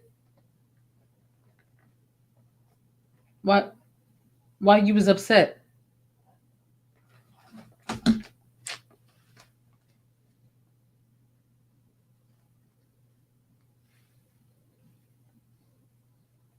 Is you upset? Come on, let's get you a little treat and get you out the way. Because that's what needs to happen.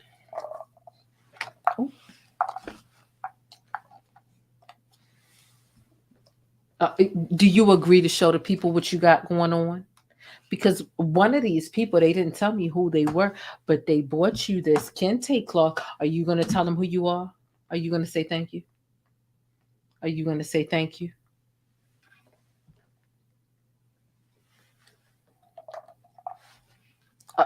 Are you grateful? Are you let me hit the thing so we can see everything that's going on with you.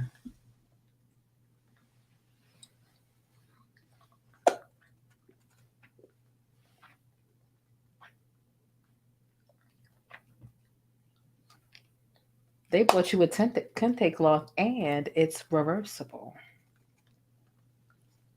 Is that enough? Why was you fussing at me just now, though? Because that was a big fuss in front of these people. You got me looking like a punk. Mm-hmm. Okay. Mm-hmm. All right. It's time for you to get down.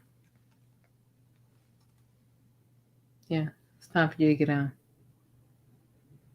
Yeah. You got to move out the way. Yes, sir. Oh, this collar looks a mess.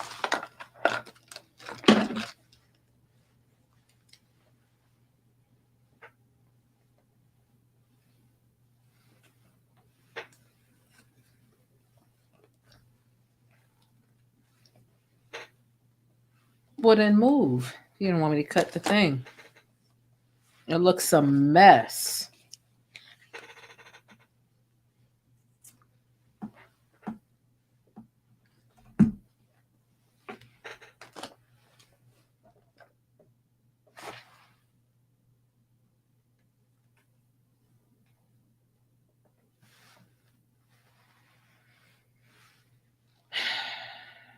Anyway, we're going to get into some stuff because he just like to interrupt. He just he just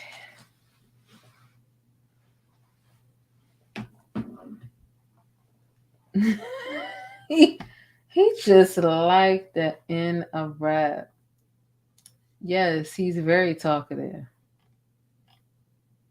All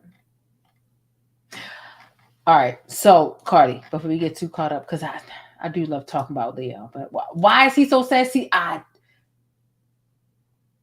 don't know. I don't know.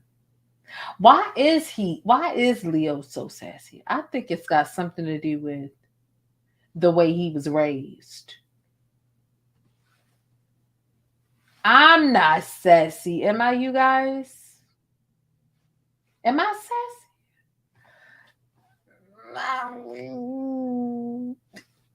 Put a 7 in the chat if I'm sassy. Put an 8 in the chat if I'm not. I just don't know why he would be so sassy. But I don't know. I don't know. Y'all think I'm sassy? You guys need to quit it. I'm going to block each and every one of you guys. You guys need to cut it out. You guys need to stop it. I am not sassy. He totally got that from a different place. That's not me. Leo, get down. Get down. It's not a thank you because it's not a question. No lie, no. I mean, like I did raise him, and I mean, like I am sassy. He wasn't a talkative cat when I got him. When I got him, he was literally like almost a newborn. He was like 4 to 5 weeks old. He wasn't talkative, but I was talking to my camera. I was single when I got him and stuff like that. So I was talking to the camera because, you know, YouTube has always been my thing. And, you know, he picked up on my personality. So he does have a big personality. But I think he was destined to have a big personality because, quick tip about Leo, though. What happened is his mother had a big litter, and it was probably like 8 to 11 of them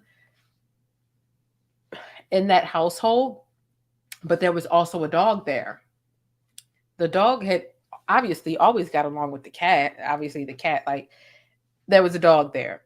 So the dog obviously always got along with the cat. The cat had a litter. Leo was the only cat that didn't get along with the dog who lived in the household in which he was born, which wasn't like with me. So I think he was destined to have a big personality, and I think he was always kind of like a little like bossy, pushy, kind of like wasn't like tolerating everybody, like wasn't willing to fall in line with everybody else. All of the other kittens, all the other like 8 to 11 kittens got along with the dog. He was the only one that didn't get along with the dog in the place where he was born. So, you can't like take a kitten away from its mom as soon as it's born. You can't take a kitten away from its mom in 2 days, a week, even a week and a half or 2. They need that time to suck on the titty or whatever. But Leo was literally the only one who didn't get along with that dog in that house that he was like born in or whatever. So I think that he was already like born to have a big personality, but also being raised by me, having my my big personality, my talkative personality, my very expressive personality. He definitely picked up on that. But yeah, he was not a talker when I first got him. But after he saw me talking to that camera and express myself, and he picked up on different like pitches and tones and things like that, he learned how to talk them. He knows how to. He fusses at me. Go downstairs, walk past his bowl, don't give him nothing. Like he gives me these really nasty meows. Like he fusses at me. Then he's got these pet me meows, and he talks. He really does. The same way y'all just heard him talk, like he literally talks. Like he just is. And I my personality definitely, I think, rubbed off on him.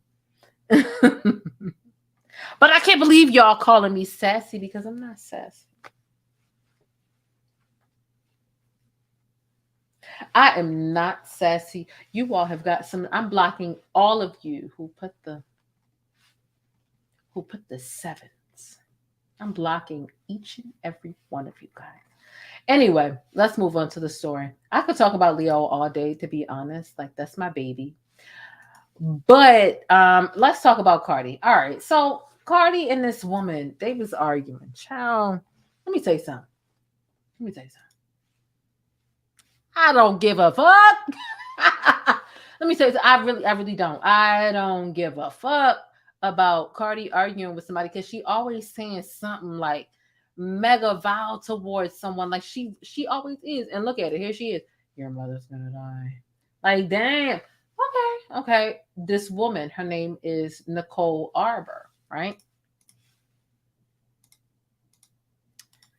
Is Cardi wrong or whatever? Should she have said that? I mean, like, clearly that's wrong to say, right? However, this woman is a racist. I honestly don't have a dog in this fight. But let me tell you the dog that I don't have in this fight, right? I'm not defending the racist. I'm also not defending Cardi. I'm not defending Cardi, because she typically says shit like this, right? However, let's look at these tweets from this woman and what she has had to say in the past. So this one tweet says, this is actually a Facebook status. Tonight I partied with one of my old dance students, pulled the race card on a black guy, and had about 10 people not believe what I do for a living, which is always fun. LOL, hashtag got him. So she pulled the race card on somebody, and somebody said, how did you play the race card? Did you have a grape drink? Mind you, that's 2011. Something else from her. LOL, people trying to boycott Starbucks because they said they'd hire refugees. If black men wanted those jobs, those jobs they had for years, they claimed them.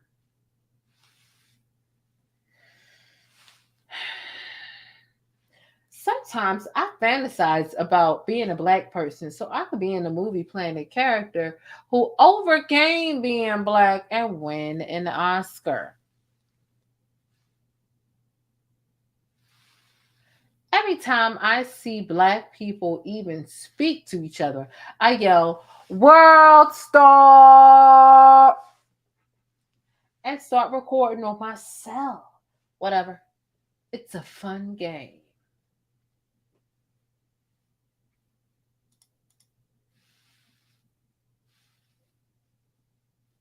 As much as Cardi needs to stop responding to people online, as much as Cardi, she's racist. Nicole is racist. Not to mention, this ain't even it. You can only imagine this is literally just the tip of the iceberg. And I fell down a rabbit hole last night. Literally fell down the rabbit hole last night. This woman is racist as fuck. She even said something to the effect about slavery and how Black people need to get over it because you didn't experience it yourself. And I can't remember what the rabbit hole goes deep as it pertains to this woman who Cardi B is arguing with. Is Cardi B right to say your mother's gonna die? No. But am I about to take up for this woman and say, Cardi, you shouldn't say that because da da da da? No, the fuck I'm not, because I'm not defending a racist. Here's where we are with it now.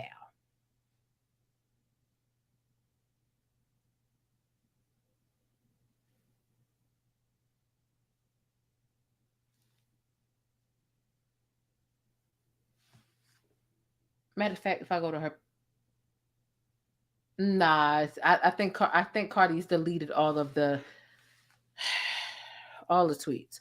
What happened is Cardi posted a video of Offset dressed up as a Joker. You know, honestly, P. Diddy, he won Halloween, right? You remember how P. Diddy won Halloween? He dressed as the Joker, right? Well, Offset, at some point, I don't know if it was like the day after or whatever the case, Offset ended up dressing up as the Joker as well and had a fake gun, very obvious fake gun too. The woman ends up saying, how dare y'all be holding these guns, perpetuating violence, knowing that Takeoff just passed away due to gun violence. And that was her reason for starting with Cardi B. Right? Now, mind you, she called this out on November 1st, but Offset had dressed up as the Joker as well for Halloween.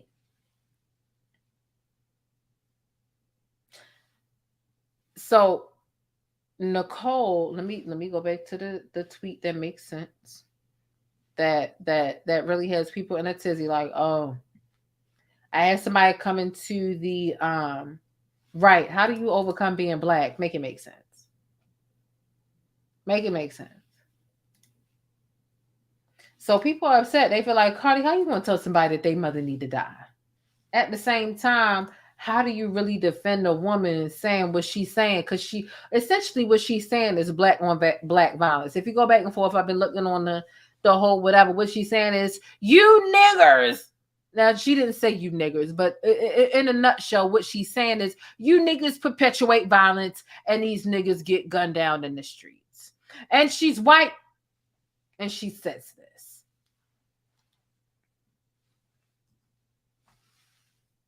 You guys.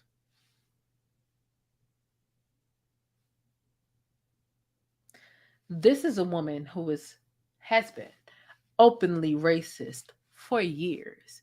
And she's used a lot of anti-Black talking points in order to come at Black people. She's racist.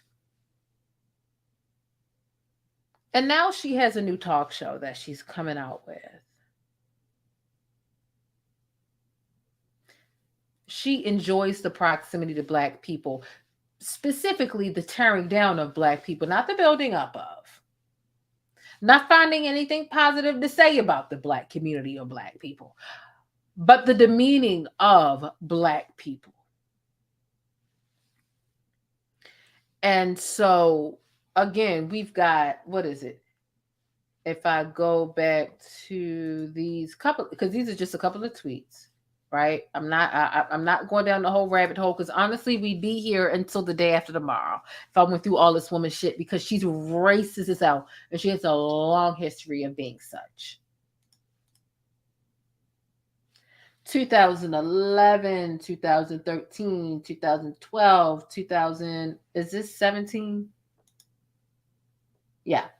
She's a racist ass bitch. That's what she is.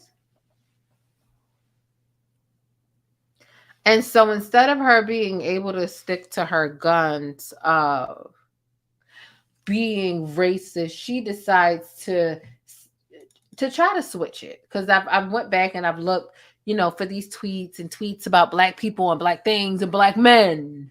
They're deleted. They're gone. Now her proximity is talking about Black on Black violence. So instead of a bigot being able to say, you niggas ain't shit, I pull the race card. Every time I see one of you niggers, I say world star and I pull out my phone. Sometimes I fantasize about being a Black person so I could be in a movie playing a character so I can overcome being Black. Y'all need to get over slavery because y'all didn't even experience it. And instead of her proximity being that and her racism, because these are all things that she's said and she's done, it's, you know what? I still want to pick on niggas. I still want to pick on Black people. So let me talk about Black on Black violence.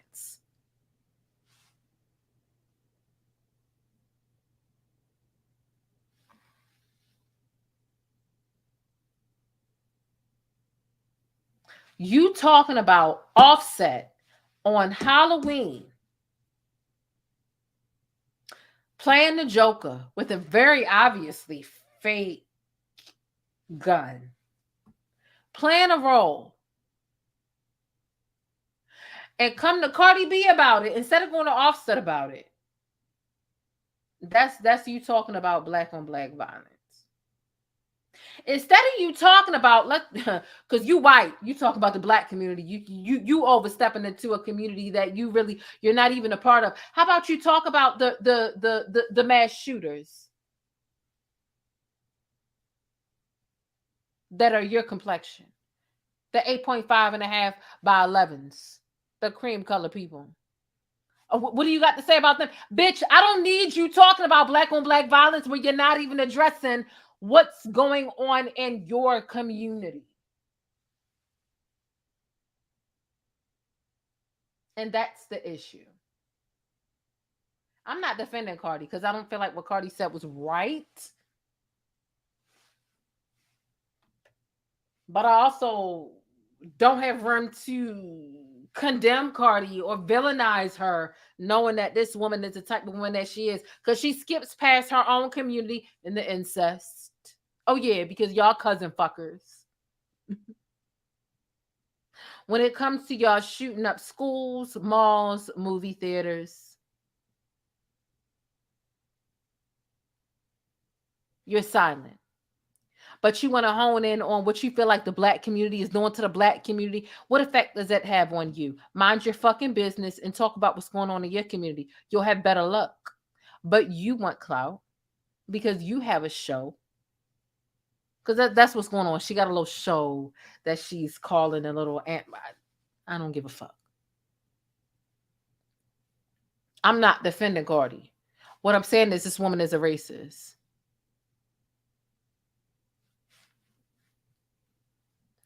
And this is her excuse to uphold her anti-Black talking points. It's to bait, because Cardi's easy to bait. Let's call it a buck. Anybody, you've seen accounts with 13 followers bait Cardi into acting and talking crazy. It's very easy to bait Cardi into an argument. And that's exactly what she did. I ain't defending her.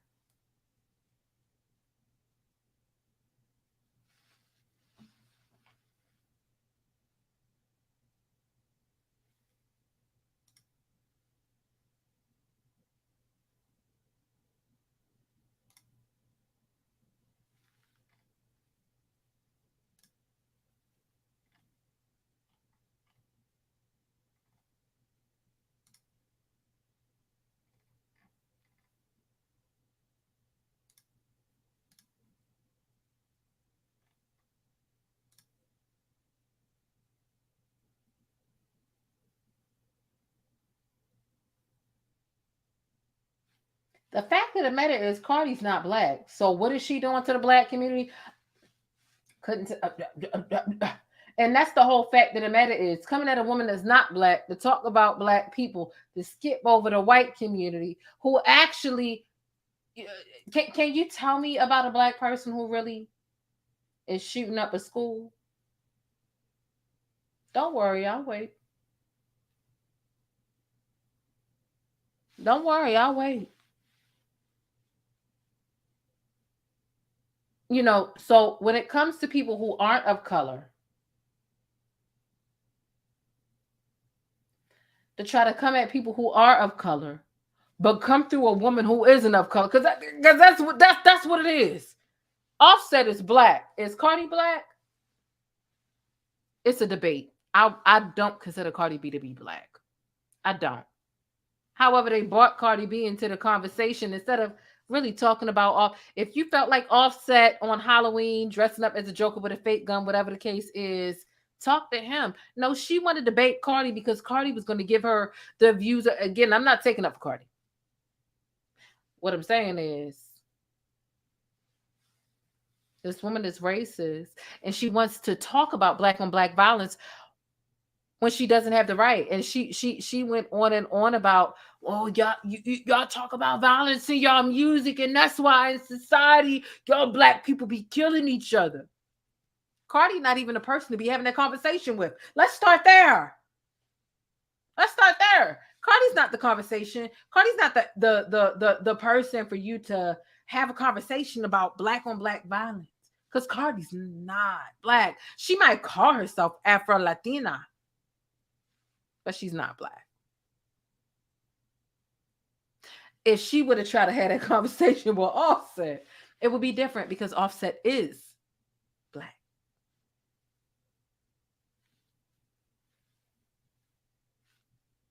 But again, when you got a racist,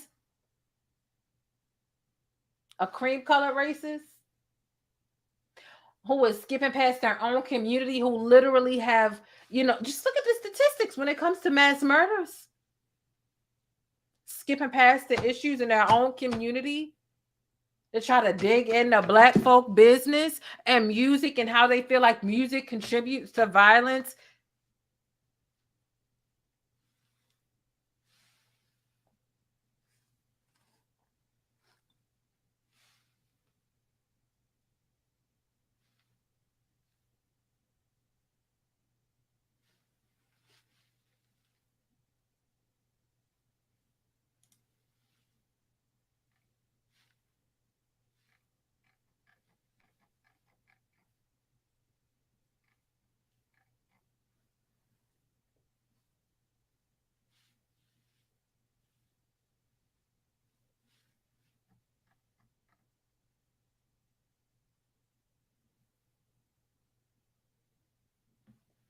Exactly. I don't consider Cardi, and that's why her bringing a conversation to Cardi, it just lets you know she's trying to get clout off of her, whatever. Cardi's not if you want to talk about black on black violence, Cardi ain't the person you need to be talking to.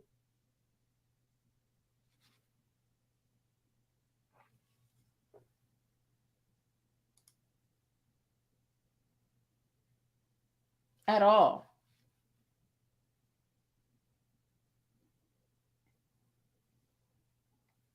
But this is a woman who, you know, she wants the, you know, the clout of, oh, I was beefing with Cardi B. I got Cardi B to respond. But honestly, that's not even it's not even an accolade, because it's easy to get Cardi to respond. Cardi responded to any and everybody, because Cardi doesn't have as much self-control as she should to be as much of a mainstream artist as she is, despite what color she is. So to come at a non-Black woman about her Black husband, about the effects of a culture that really Cardi ain't even, it doesn't make sense. However, if you expect me to demonize Cardi to take up for you because you thought that you connected them dots so well, oh baby, no, because I see your history, and it's beyond these 4 statuses, tweets, whatever you want to call them right here. You're a whole, not to say Cardi, you're a racist. So I'm not defending. No, ma'am. But she thought she was doing something here. That's why I'm not naming her show. I'm not naming her person. I was all over her page today just to see. And she's still picking. And I can see she's just trying to get clout for her show. Some new show that she got airing. Girl, don't nobody care. Don't nobody care. Anyway, that's Cardi and that lady. Who cares? Honestly, who cares about either of them? Y'all can cancel each other out for all the fuck I care. I don't care. Y'all can cancel each other out. I don't care. That's the truth of the matter. I don't care. All right, let's move on to the next thing. All right, the next thing.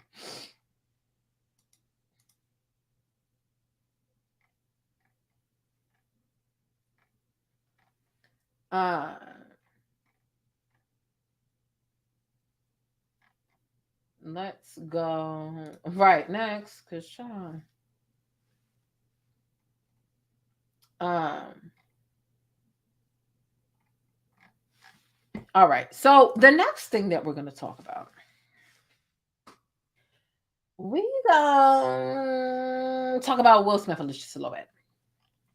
Just a little bit, because I feel like people don't want him to move on.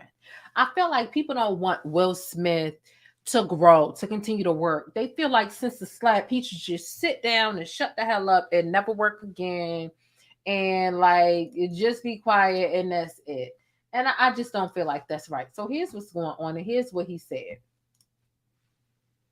Will Smith responds to anyone who feels his return to theaters may be too soon after the Oscar slap. And he said, I quote, I completely understand if someone isn't ready. I would absolutely respect that and allow them space to not be ready.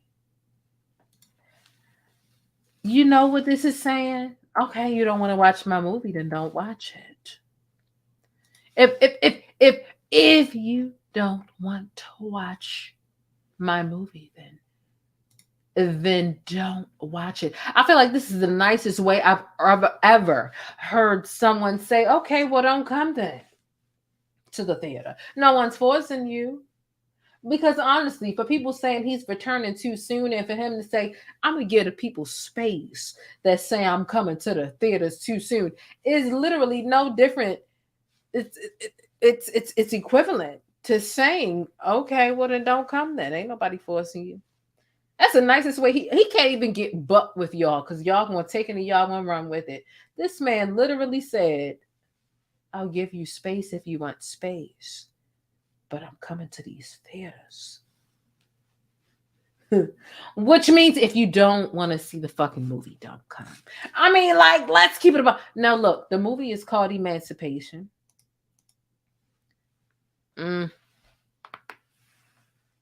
Am I convinced that he's really going to, like, deliver this role? Honestly, I'm not sure. I'm on the fence about it. However, just because I'm on the fence about if he's going to do this role justice, it doesn't mean that I'm on the fence about him getting back to work. What is he supposed to do? Sit home and wallow in self-pity and beat himself up and soak literally sulk and beating himself up about what happened. No.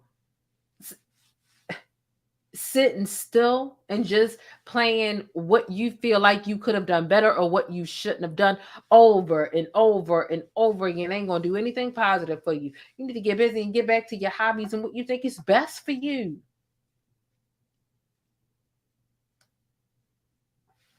In West Philadelphia, born and raised. Okay, period. Get back to work. I might necessarily believe in this. You know what? I might just go see it for the fuck of trying to support this man, because people really trying to cancel him and act like he ain't allowed to act ever again based off of a slap. He lost his grip for a moment. Big deal. Let that man live.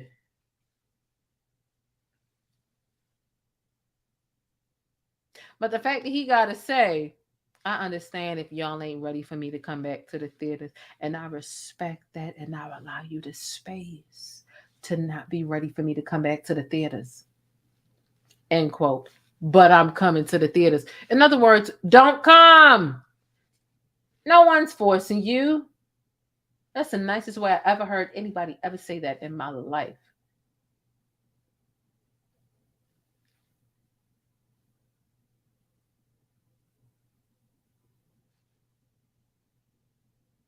I hope he get back to work, and I hope he makes himself happy with it. I hope it satisfies him. You know, something about this film reminds me of something he played when he was he a blue character? Obviously it wasn't Avatar, but it reminds me of something else. It reminds me of something else. But no, I think I might just go see it for the hell of it, because people want him to sit back and just willow away, and I don't think that that's fair. People make mistakes. It's not like he beat nobody up, right? Like some people won't forgive Chris Brown, but Chris Brown is still successful, and he literally fucked Rihanna up in 2009. Come to this man who literally gave some man a bitch slap, which wasn't, he bitch slapped a man that been cooning for a couple of. And y'all don't want to forgive him? It's a lot it's a lot that could be said right there, but I'm gonna chill on that. Let that man get back to work. And if you don't want to see it, then don't fucking go. That's essentially what he's saying. If you don't want to come to the theater, don't come. I'll give you space. It really is not him giving you space, because he gonna show up on all the movie screens regardless. It's a matter of you giving him space by you not showing the fuck up. Ain't nobody forcing you to go. That's the nicest way somebody could say that. I wonder if he wrote that or if Jada wrote that shit. Anyway, I'm going to go see it just for the fuck of it. I'm going to put some money in his pocket. He deserves to get over that. Damn, a black man unforgivable. Is it when you make one mistake that you can't come back from it? And I ain't talking about a mistake when you fuck somebody up like on some Rihanna shit, because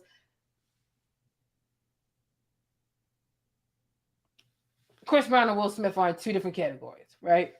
That was a bitch slap. Like, that slap wasn't even, we ain't see no whelps. We ain't see no, let that man get back to work. Y'all wilding out. Like, Will ain't done a lot for us in these different movies. Will Smith, Fresh Prince, all this other stuff. Stop playing.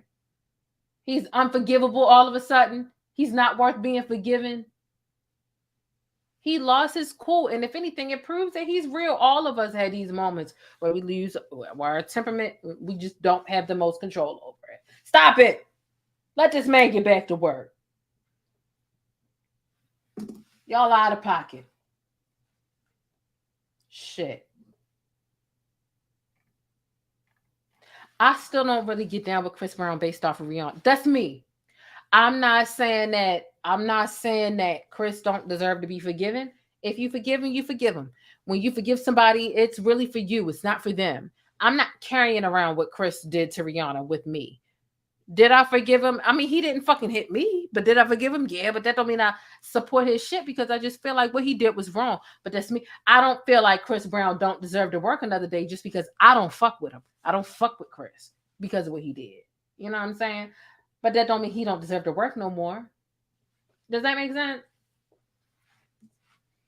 But Chris and Will, two totally different places, two totally different situations. And Chris is so talented. It's heartbreaking. And to think that after Chris did that to Rihanna, he did that to a couple of other women too, Karrueche and a couple of other folks. Nonetheless, let's move on to some other things. Forgiveness don't mean that I owe you support or anything of that nature. Let's talk about this man here. Let's talk about this man here. He actually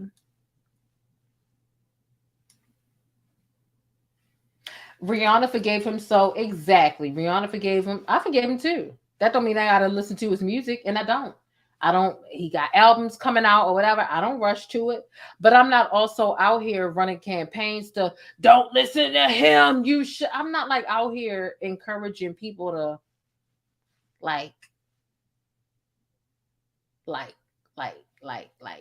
stone him or anything like that. You know what I'm saying? I just don't bump with it because that's my preference. But I still feel like he has a right to work. You know what I mean? I feel like he has a right to continue to make music. I just don't bump with him, you know? That's me. So talented when I was in high school listening to his music though. Oh. Anyway, let's get into the next thing. The next thing we're getting into is this person.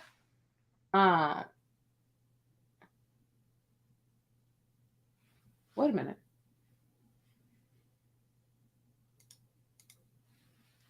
Will Smith to I Am Legend to a slave, right? They think slip because if we don't see it, that we mean, what don't have access. So we'll see. We'll see when it happens. Okay, so this man literally, this man literally posted a whole thread about why, what was it? Crack. Why crack is good for you. And I mean, like, a whole thread. Crack gets a bad rap. Probably one of the most stigmatized, malignized, and misunderstood, yet miraculous medicines in the world.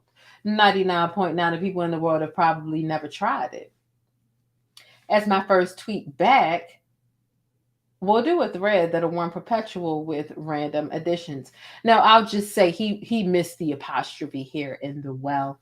It's supposed to be will. I don't approve of anything that he's saying. I think that it's ludicrous. I think that it's preposterous. I just want to let you all know that before we keep going, because he really made a whole thread about why he thinks crack is good for you. We need to go to the bush. We ain't been there in a while. I miss the goddamn. I miss the bush. It was gone. Let me just go in the bush and weep. Let me just go in the bush and weep. I just have to go in the bush and weep. Really. I don't understand. I swear to God, I don't understand. You know, to think that crack is not whack, you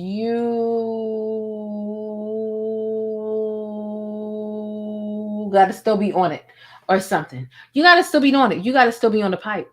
You know what I'm saying? Why you out here? Why you out here promoting crack?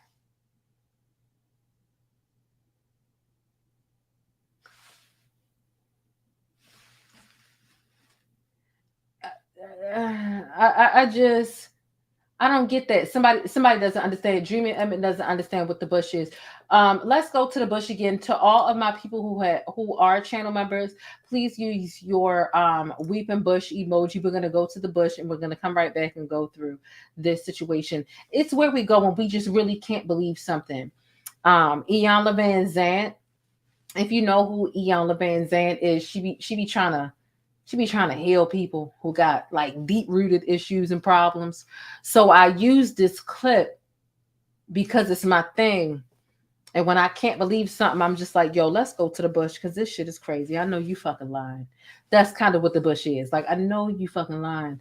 Let's go to the bush because this is wild. Let's go to the bush. It was gone. Let me just go in the bush and weep. Let me just go in the bush and weep. I just have to go in the bush and weep. Really. I don't understand. I swear to God, I don't understand. So yeah, Yawl took us to the bush, and I won't let us go away from the bush, and that's just kind of what it is. Just to let you know. I love giving people a tour of it. It's like I'm giving a college tour. What's the bush? Well, let me show you what the bush is. Let everyone show you. We go there to weep when people are full of shit. He's out here saying that crack is not whack and that it's good. Crack gets a bad rap, probably one of the most stigmatized, malignized, and misunderstood yet miraculous medicines, not a medicine, in the world. 99.9% of people in the world have probably never even tried it. As my first tweet back, we'll do a thread that will run perpetual with random additions. He then says, to open, I'll tell you now that crack has saved my life many times. Not as saved your life. I have TBI, PTSD, lots of traumas, including childhood sexual abuse, physical abuse, etc. So as typical depression is a serious issue for me. Deep depressions, dark shit, suicidal, with attempts in the past. It has been studied for treatment of major depressive disorder. But since pharma couldn't find a way to capitalize on it, and girl, not you blaming the industry for crack being so whack that they don't promote it. Okay. It's been studied for treatment of major depressive disorder, but since pharma couldn't find a way to capitalize on it, they stopped looking. Though they'll admit it's the most powerful triple... What is it? Reputic inhibitor known to man. Ketamine is used instead, weaker but similar. Now, crack by itself can do this miracle for you, but it is a very short acting. It's only one component of the process, though the other being ethanol. With both being present in the bloodstream, your liver transmutes the two into, baby, what the fuck? Cocaethylene.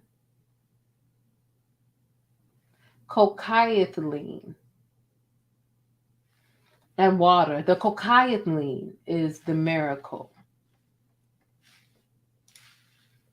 Cocaethylene is incredible because it drastically extends the duration of the crack on your neurotransmitters. You know the stereotypes of crack. And if you've used it, you know you're hitting that shit every 8 to 12 minutes to keep the reaction going. This is different. I know he don't got no motherfucking Wikipedia. Oh, he got a chart with molecules. Baby, not a chart with molecules. Wow. Wow. Y'all. Excuse me. This is very much out of control. No, because he's serious. He got a whole chart, a whole diagram and everything to let us know how crack is awesome and not whack. Y'all need to stop. Y'all need to grow up. Grow up. Tired of telling y'all to grow up. Y'all need to stop it. I'm tired of it, y'all. You ain't finna wear me out.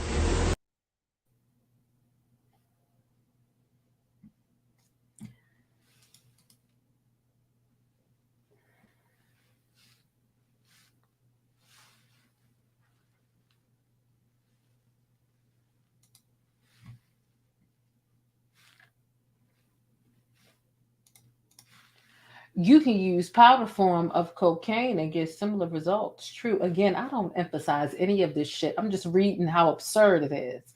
I think all of this is crazy, and I want you all to know. Okay.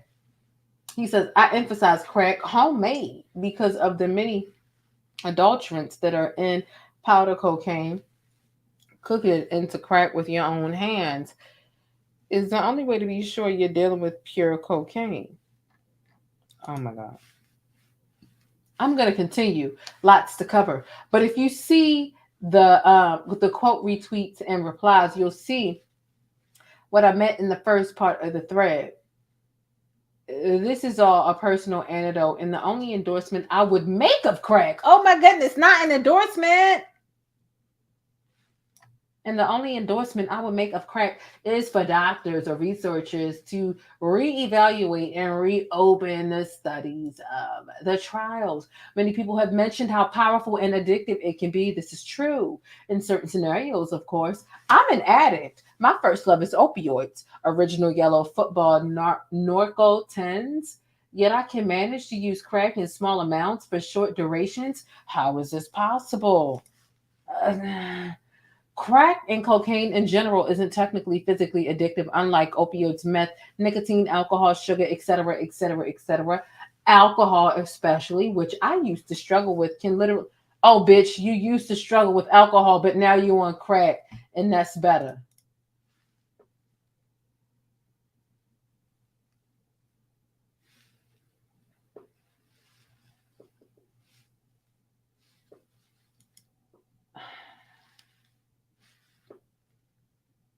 That's not funny. That's mean. If I'm pregnant, you dirty. You sure look like it from the picture.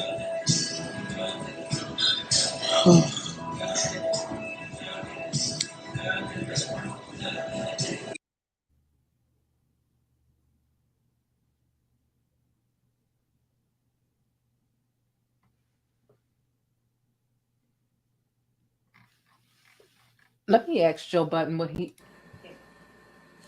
Why?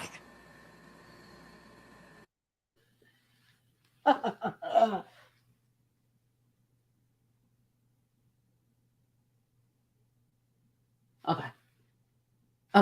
Okay. Let me continue.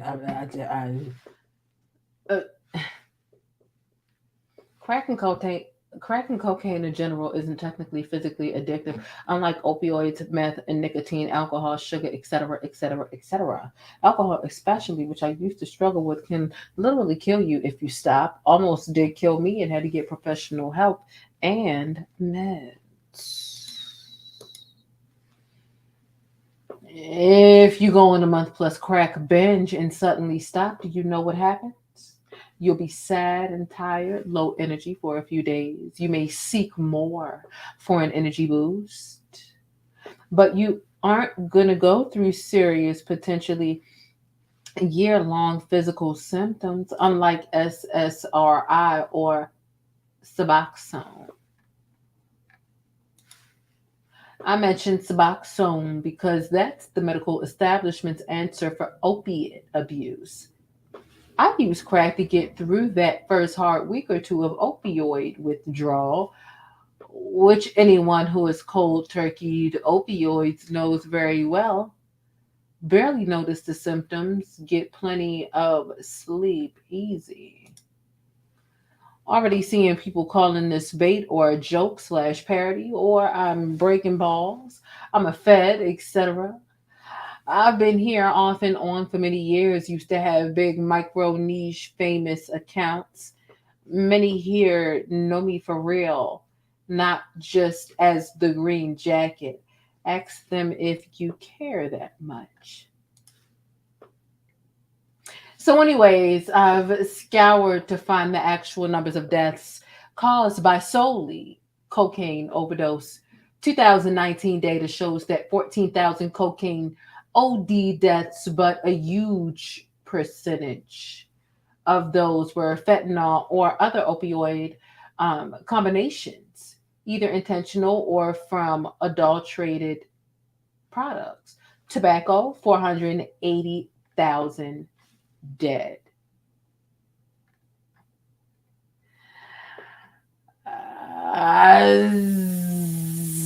he's done.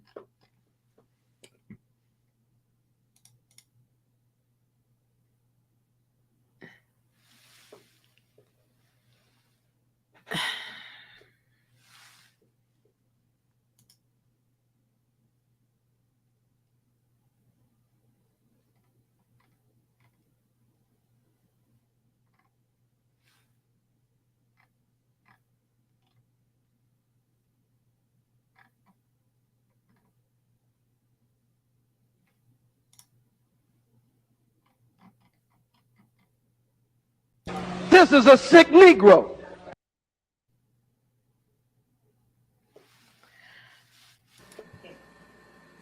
Why?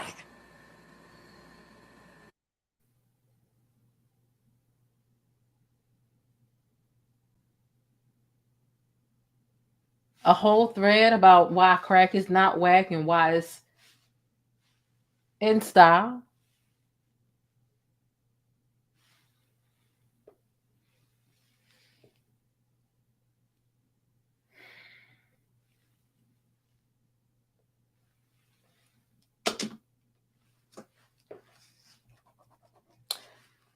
All right. We've got 2 more things that we need to I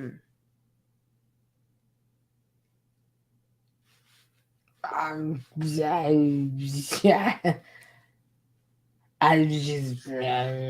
know what to say. You know what I'm saying? Like, how do you diagrams and that, he bought support and details and all that shit. How do I refute it, right? I can refute it by calling him crazy, but at the same time, he might kill me. You know what I'm saying? Like, what do people do when they don't cry? Like,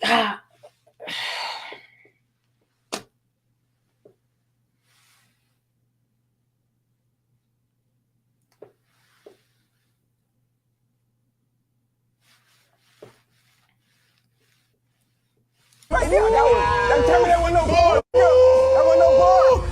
Nigga, listen.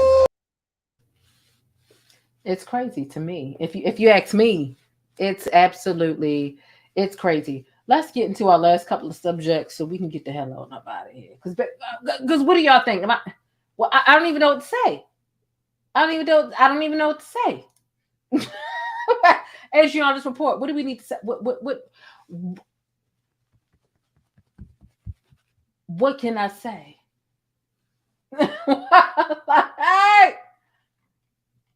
Like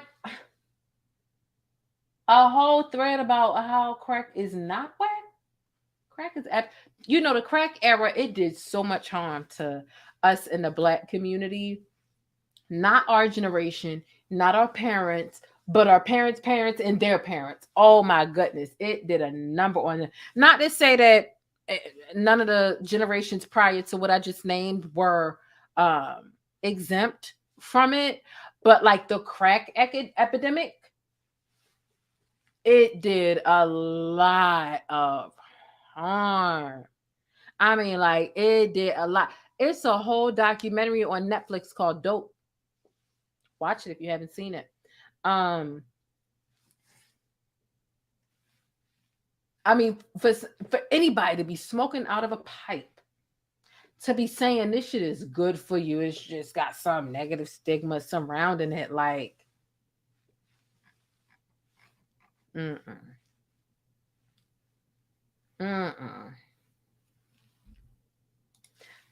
know what, Flighty, you need to go to hell. Let me get Tyra Banks on you. You said him for president, and it's because of you that we're gonna go ahead and we're gonna get a little Tyra Banks. But you're not. Stop it! I have never in my life yelled at a girl like this. When my mother yells at this, it's because she loves me. I was rooting for you. We were all rooting for you. How dare you? Learn something from this. You go to bed at night, you lay there, and you take responsibility for yourself. Yeah, the crack era, it destroyed a lot of families. It really did. It did.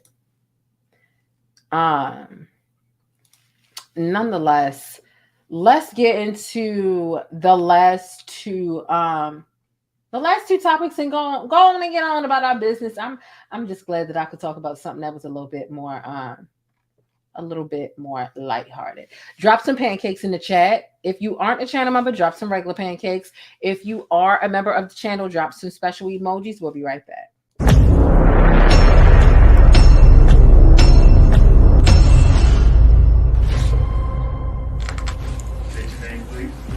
It's Pam. Pamela James. Girl, you have got to tell me about your night last night. Same mess. Time and time again. What the fuck? It's crazy, man. It's like women after women. Draws after draws, dog. GTD. Yeah. You shouldn't give up so easily, Pam. Huh. You never know. You might find something that's forever. Like me and my Martin. Like Martin? You know what? I'm worried about her. I want to see her with someone special. She deserves that. I'm the love doctor, Tommy. All right. Sometimes love is right where you never expect it. Sometimes love's in your face. You know what, Pam? Search our whole life looking for a friend. Soulmate. But Tommy, we can't do this. We're friends. But what if we came so much more? We can't tell Martin and Gina about this. Is something different? Nope. Are you sure? Yep. Something is up. I know when my girl is hiding something from me. Tommy, what are you doing here? Came to bring these here. I'm the happiest I've ever been. I'm happy for you, Pam. But what about Cole? Girl, so what? Everybody hates Cole. You better, I'm telling you, you better. Girl, he's not so bad. You gotta figure out a way to tell him. Everybody better be willing. Girl, something is wrong. Get out my face. Put your ass up, Cole. Do you even know if Tommy has a job? What does he do for a living? Why did you ever tell me the truth, Tommy? Look, Pam, you don't need to know everything. Then I can't trust you. What are we doing? Do you know how exhausting it is for everybody to see me as a joke? I'm sick of this shit. I don't know what he's gonna do. I don't know what he's gonna do, Pam. Season 5, Tommy. What the fuck does this even mean? We boys, right? We always gonna be boys.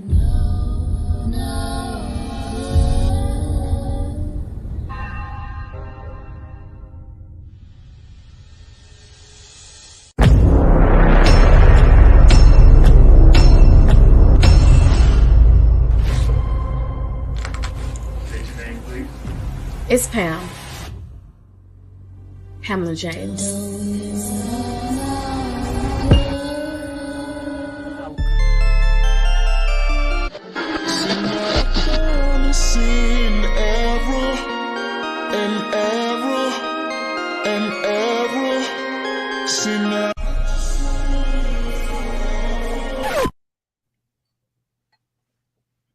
All right.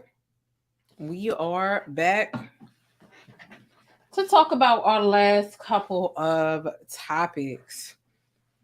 Literally 2 more topics left. And I want to know how you feel for the last time, which might hold me up. I might regret dropping the link for y'all again, but I'm going to do it. I am going to do it just to know how y'all think. I'm going to show y'all what's going on. So let me know what y'all think about that.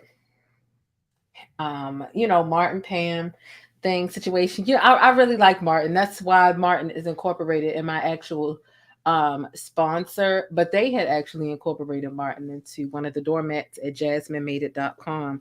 So you can get a Martin doormat that says get to step in, and you can get 10% off by using my code Jane, but that's a whole nother conversation, right? I'm going to drop the link for the last time. And it might be a mistake. but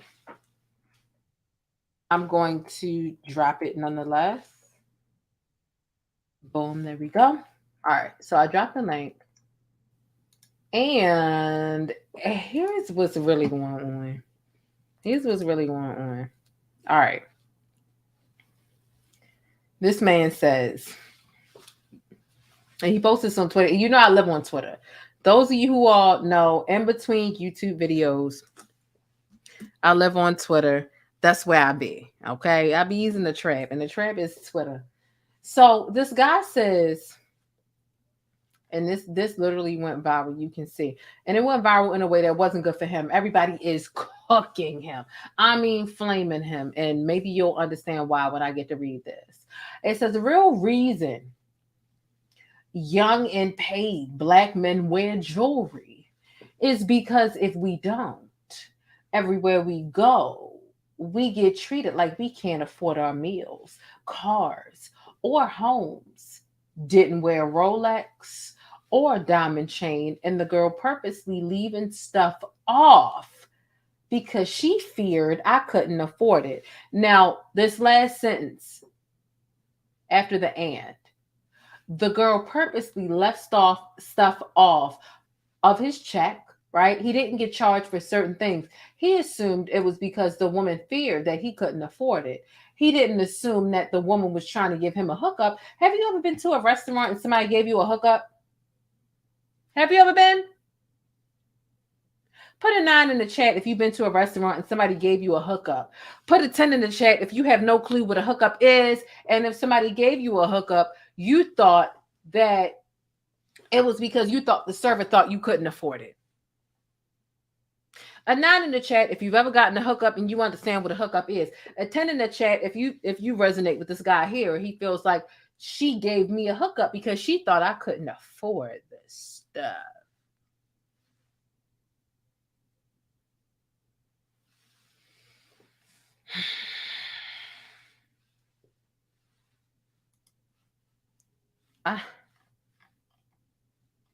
When I tell you that this is a sick Negro, I mean it. Let's take a look at the check before we go through, because he made a whole thread because he really thought he was spitting. This nigga thought he was spitting. Here's a check, right? $400 check. Let's just go ahead and say that. He thought that the freebies, the handout, meant that the server was profiling him and thought he couldn't afford it. Okay. So the check total comes to $400. Not only does he expose her name, which this is giving Black woman to me. This ain't giving no woman that's white or whatever. Ashanti spelled like this. ASHAWNTI. That seems like a Black woman to me. But okay, let's keep going. The check was $403. Look at the math. This is where we start. He gave a $50 tip. Oh, baby, but look at the math. The total was $403.70. He decided he wanted to give a $50 check after getting free shit, which is a crazy bullshit tip. It's a bullshit tip. If you don't know, now you know. Not only is it a bullshit tip if he didn't get free shit, but he got free shit, admittedly.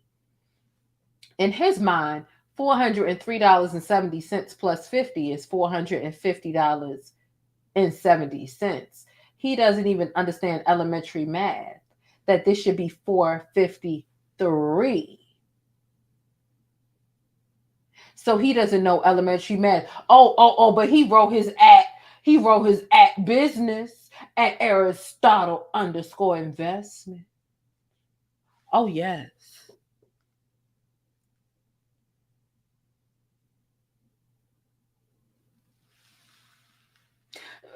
Somebody in the comments said free promo. It's not free promo, baby. I mean, if you call it free promo, that's what you call it. It's free idiot. He doesn't even know how to add. So if you trust him with your investments, when he doesn't understand what 403 plus 50 is, then you're just as much of an idiot as him. This ain't no free promo. This is free clowning. He's a clown. Then here's what he says. Not all Black young people are broke, because he assumed he's so insecure that he thinks when he gets free shit at a restaurant where he done paid $400, when he gets free shit, he doesn't take it as, damn, this server gave me the okay. He takes it as, you think I'm broke.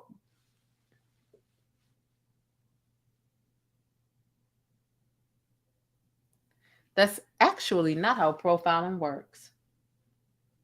He assumed that because he was profiled because he got free shit.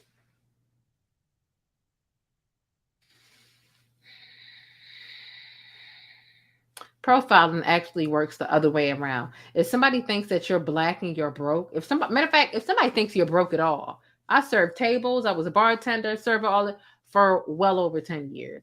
If somebody thinks you're broke, they're not giving you free shit. They're charging you for everything. And then they staring at you before they give you the check, while they give you the check to make sure you don't run out.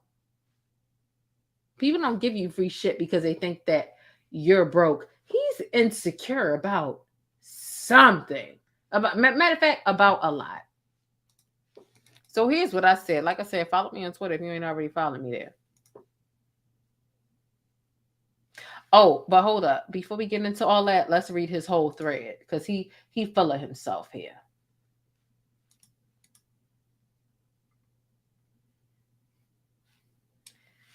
He said, it happens more often than you think. I spend about $150 to $300+ every time I go out to eat with my wife. We wear the expensive stuff, pull up in the expensive cars. We get treated better. Now we're a bit more modest and back to normal profiling we go. And I get it. I definitely don't look like I'm being young and Black, and I don't expect people to know who I am. I ain't that egotistical, but it does humble me to know no matter what, I give you the same LOL. Jay-Z said it best. Light, dark, rich, poor, still a nigga, the song of OJ. Okay. P.S. I usually tip everyone $100+ no matter what, but I left $50 for profiling me and being, oh no, not being a Black woman. I'm sorry, being a what? A Black, okay. Ooh, not only can you not add, you're illiterate.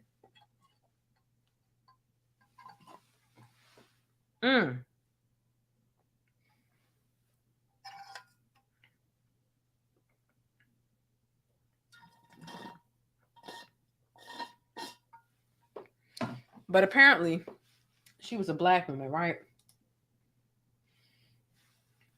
I usually tip $100 no matter what, but I left $50 for profiling me and being a Black woman at that. Believe it or not, that too profiles us, our own people. And they'll serve everyone else with a smile in their faces, sad but true. I get it.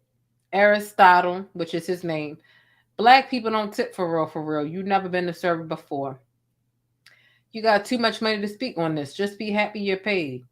I did work at McDonald's, Walmart, and the military for 6 years, so I know a little something about the struggle. We don't give a fuck because you making this thread because you think it ate, and it really didn't. You thought this thread ate, and really you about to get cooked.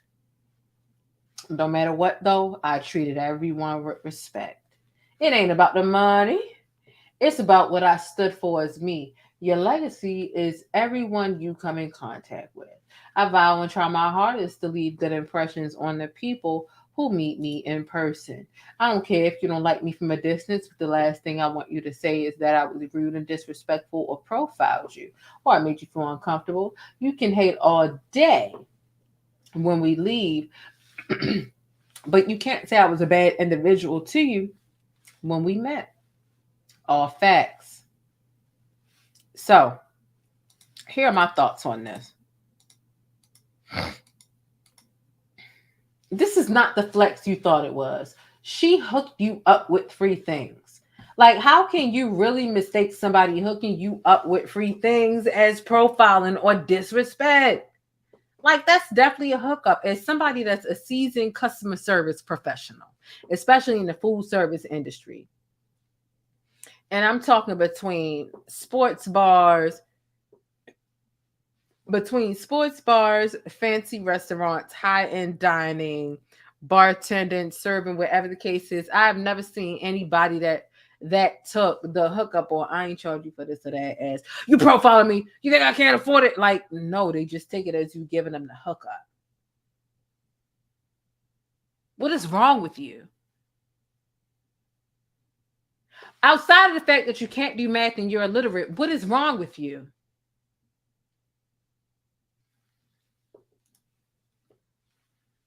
She hooked you up by not charging you for certain things, and you took it as her thinking that you were broke.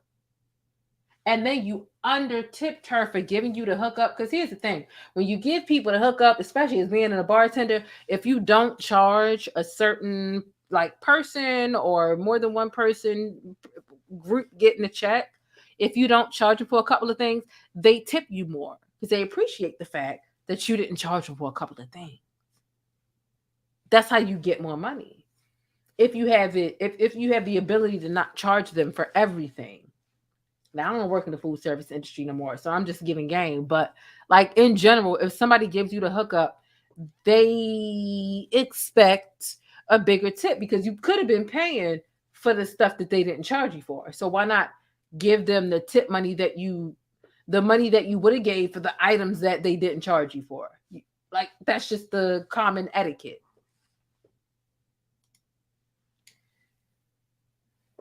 So you under-tipped her for giving you the hookup. And profiling doesn't equate giving handouts. It's actually the other way around. If you really feel like somebody's going to walk out, and it really doesn't depend on color. I've had people that came in that were black, orange, yellow, blue, Indian, Chinese, Spanish, whatever, and they gave off vibes like, you know, they were cheap or they weren't going to pay or whatever. And if look, there are certain things that just give you that vibe. And when you make your money based off of receiving tips, you start to take count of your personal data on who and how and when you get big tips, when you get no tips, and when people run out on their checks. When you think people gonna run out on their checks, you don't charge them for, or when you think people ain't gonna tip, you don't charge them for less. You kind of like eyeball them a little bit more. Like, this is not the flex this man thought it was. Not to mention, he can't even do basic math. Like, he really thought that 403 plus 50 was 450.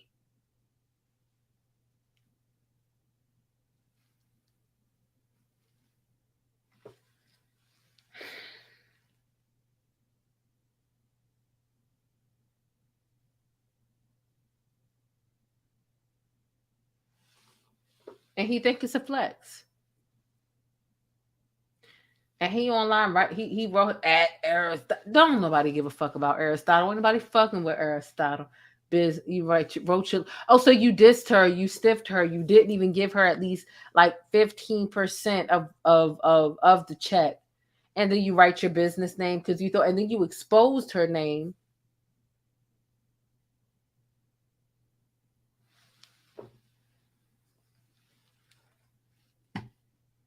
It's a hot mess.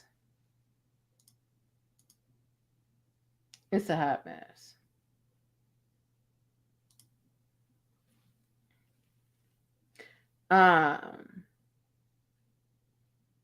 It's out of pocket. The last thing that I wanted to talk about, because child, like,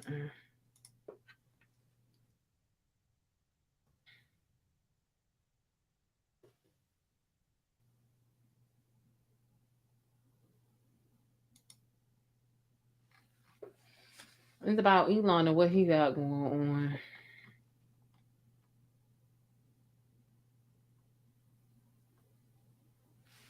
All right, let me see. Basically, what Elon said was that the App Store was threatening to take the Twitter app out of the App Store because we didn't really get a because, but that's pretty much all he said. Okay, here it is. Apple has also threatened to withhold Twitter from its App Store, but they won't tell us why. That's what he said. I'm like, what am I going to do if, because, you know, Twitter is where I literally live there. Like, I literally live there. I've got like about 90,000 tweets that I've tweeted since 2009. And I live on Twitter. I love it. Like, I love that place. I ain't going to hold you. If they take Twitter out of the App Store, I mean, honestly, my heart skipped a beat at first. I ain't gonna hold you. Let me show y'all my timeline. I ain't gonna hold you. But then I was just like, look, when I be on Twittering, I be on Twitter. Look at me in the same shit I got on now. That was like 2 months ago. Let me show y'all. Let me show you what Elon said.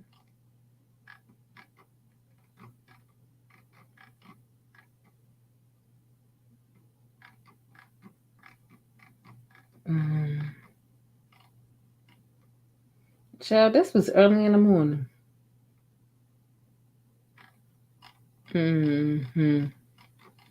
Okay, so hold up.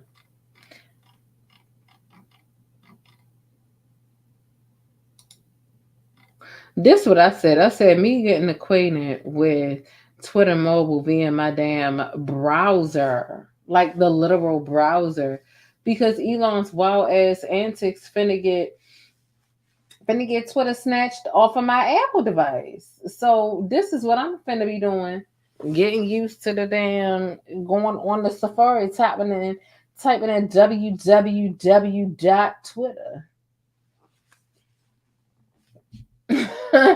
Like, this is really what it is.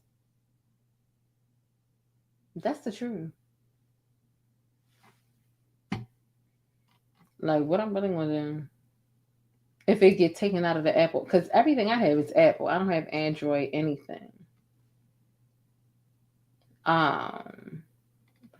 Twitter is where it's at. Rashida said I never gained traction on there. I got like 50 followers when I'm active on IG.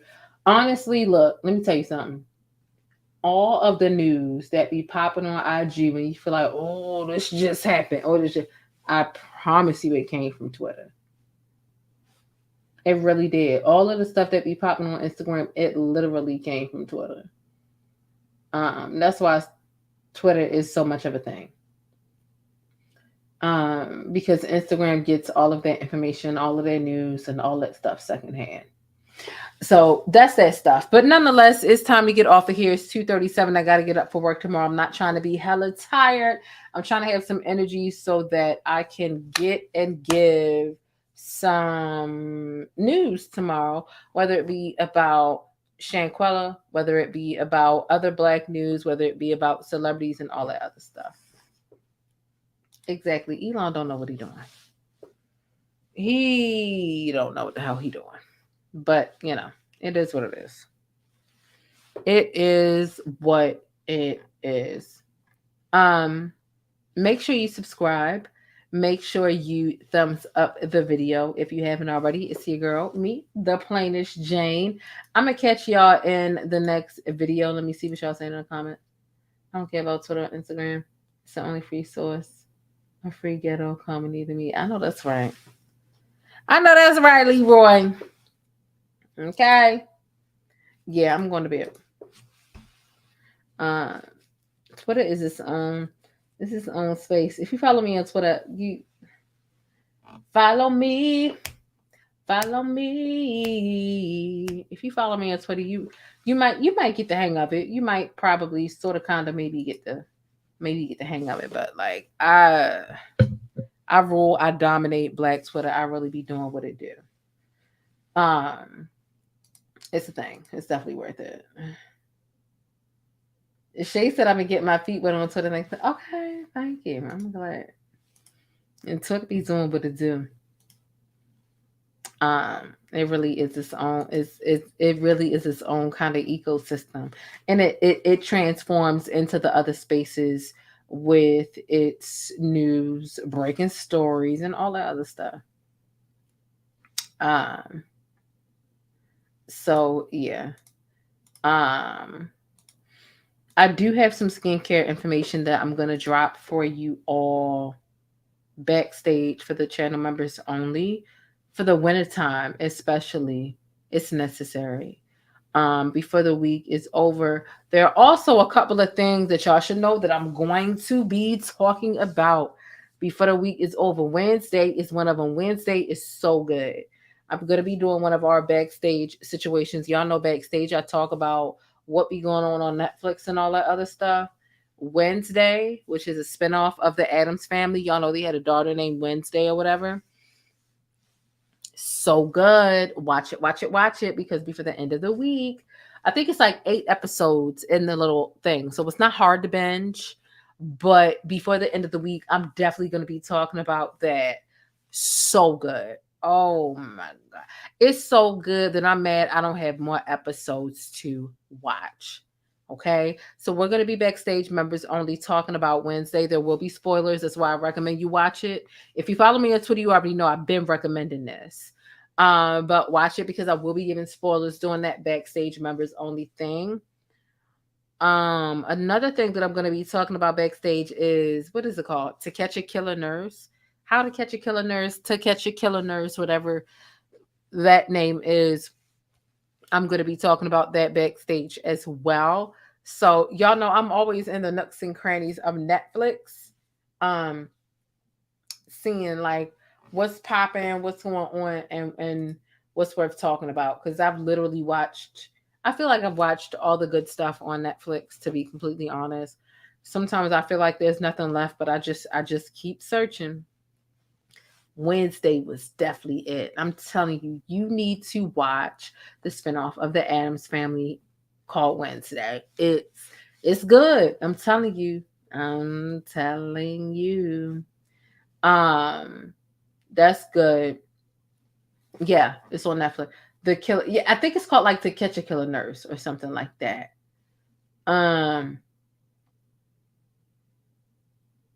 What they say? Follow me. Just To Catch a Killer Nurse. Yeah, Wednesday was really good.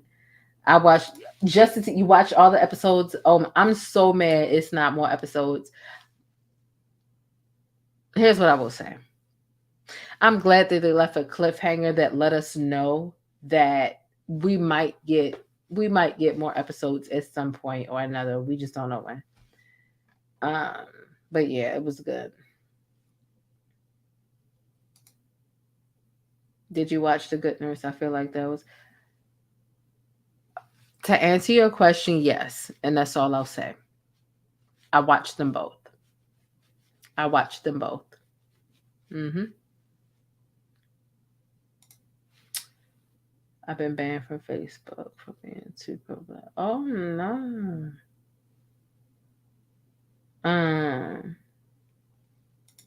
Yeah, watch Wednesday, I'm telling you. Mm-hmm. Yeah. So that's that. Those are some of the Netflix sneak peeks that we'll be talking about. We'll be giving our spoilers. Hell, even if you want to call in, if you've seen it, what be your favorite part, what you like about it, whatever. When we do talk about it, you can feel free to call in to let me know what you think, what you feel, what you thought. If you thought it was good, bad, indifferent, whatever the case is, you can feel free, but it's going to be a members only thing. Uncle Stu, the old man on the block, sends out $5. super chat. Thank you so much. I appreciate you. I do remember your channel name and things of that nature. I need to check my email because I think you had sent me an email. But thank you so much for the $5 super chat. I appreciate you so much for watching. That means so much. So yeah, y'all have an amazing day. Because it is 2:44 in the morning. So it's technically Tuesday. It's technically Taco Tuesday. Yeah, you did send me an email. Okay, so I'll check. Thank you for all your hard work and content. Love the channel. Always listen. Thank you so much. I appreciate y'all. All right, I need to go ahead and get off here and go to bed. Y'all have an amazing day. Y'all have a great Tuesday. I can't wait to talk to you soon. I hate making promises because sometimes I miss them, but as soon as I get more Shanquella information, I will be giving it to you all. In addition to anything that may not be Shanquella information, and give you all that balance. Because we just need to be uplifted a little bit with things that are a little bit lighter. I'm not abandoning Shanquella at all. However, as I continue to cover Shanquella, I want to be able to balance covering other stuff as well. So that's where we are. I hope y'all have an amazing week. We're still in the beginning of the week. Y'all still have time to make a decision, to have an amazing week, right? A good day, a good week is decision over circumstance. Your circumstances don't decide what's going on for you. Your decisions are actually what makes those things happen. But nonetheless, I love you all so much. If you go to TRAGEDIES, y'all stay beautiful, black, and blessed. And I will catch y'all in the next video. Deuces. But that's it. If you want to catch more of my commentary on Black culture or vital and trending information, be sure to subscribe by hitting that little circle in the middle of the screen, or I'll catch you in one of these rectangles to the right in another video. I'll see you there.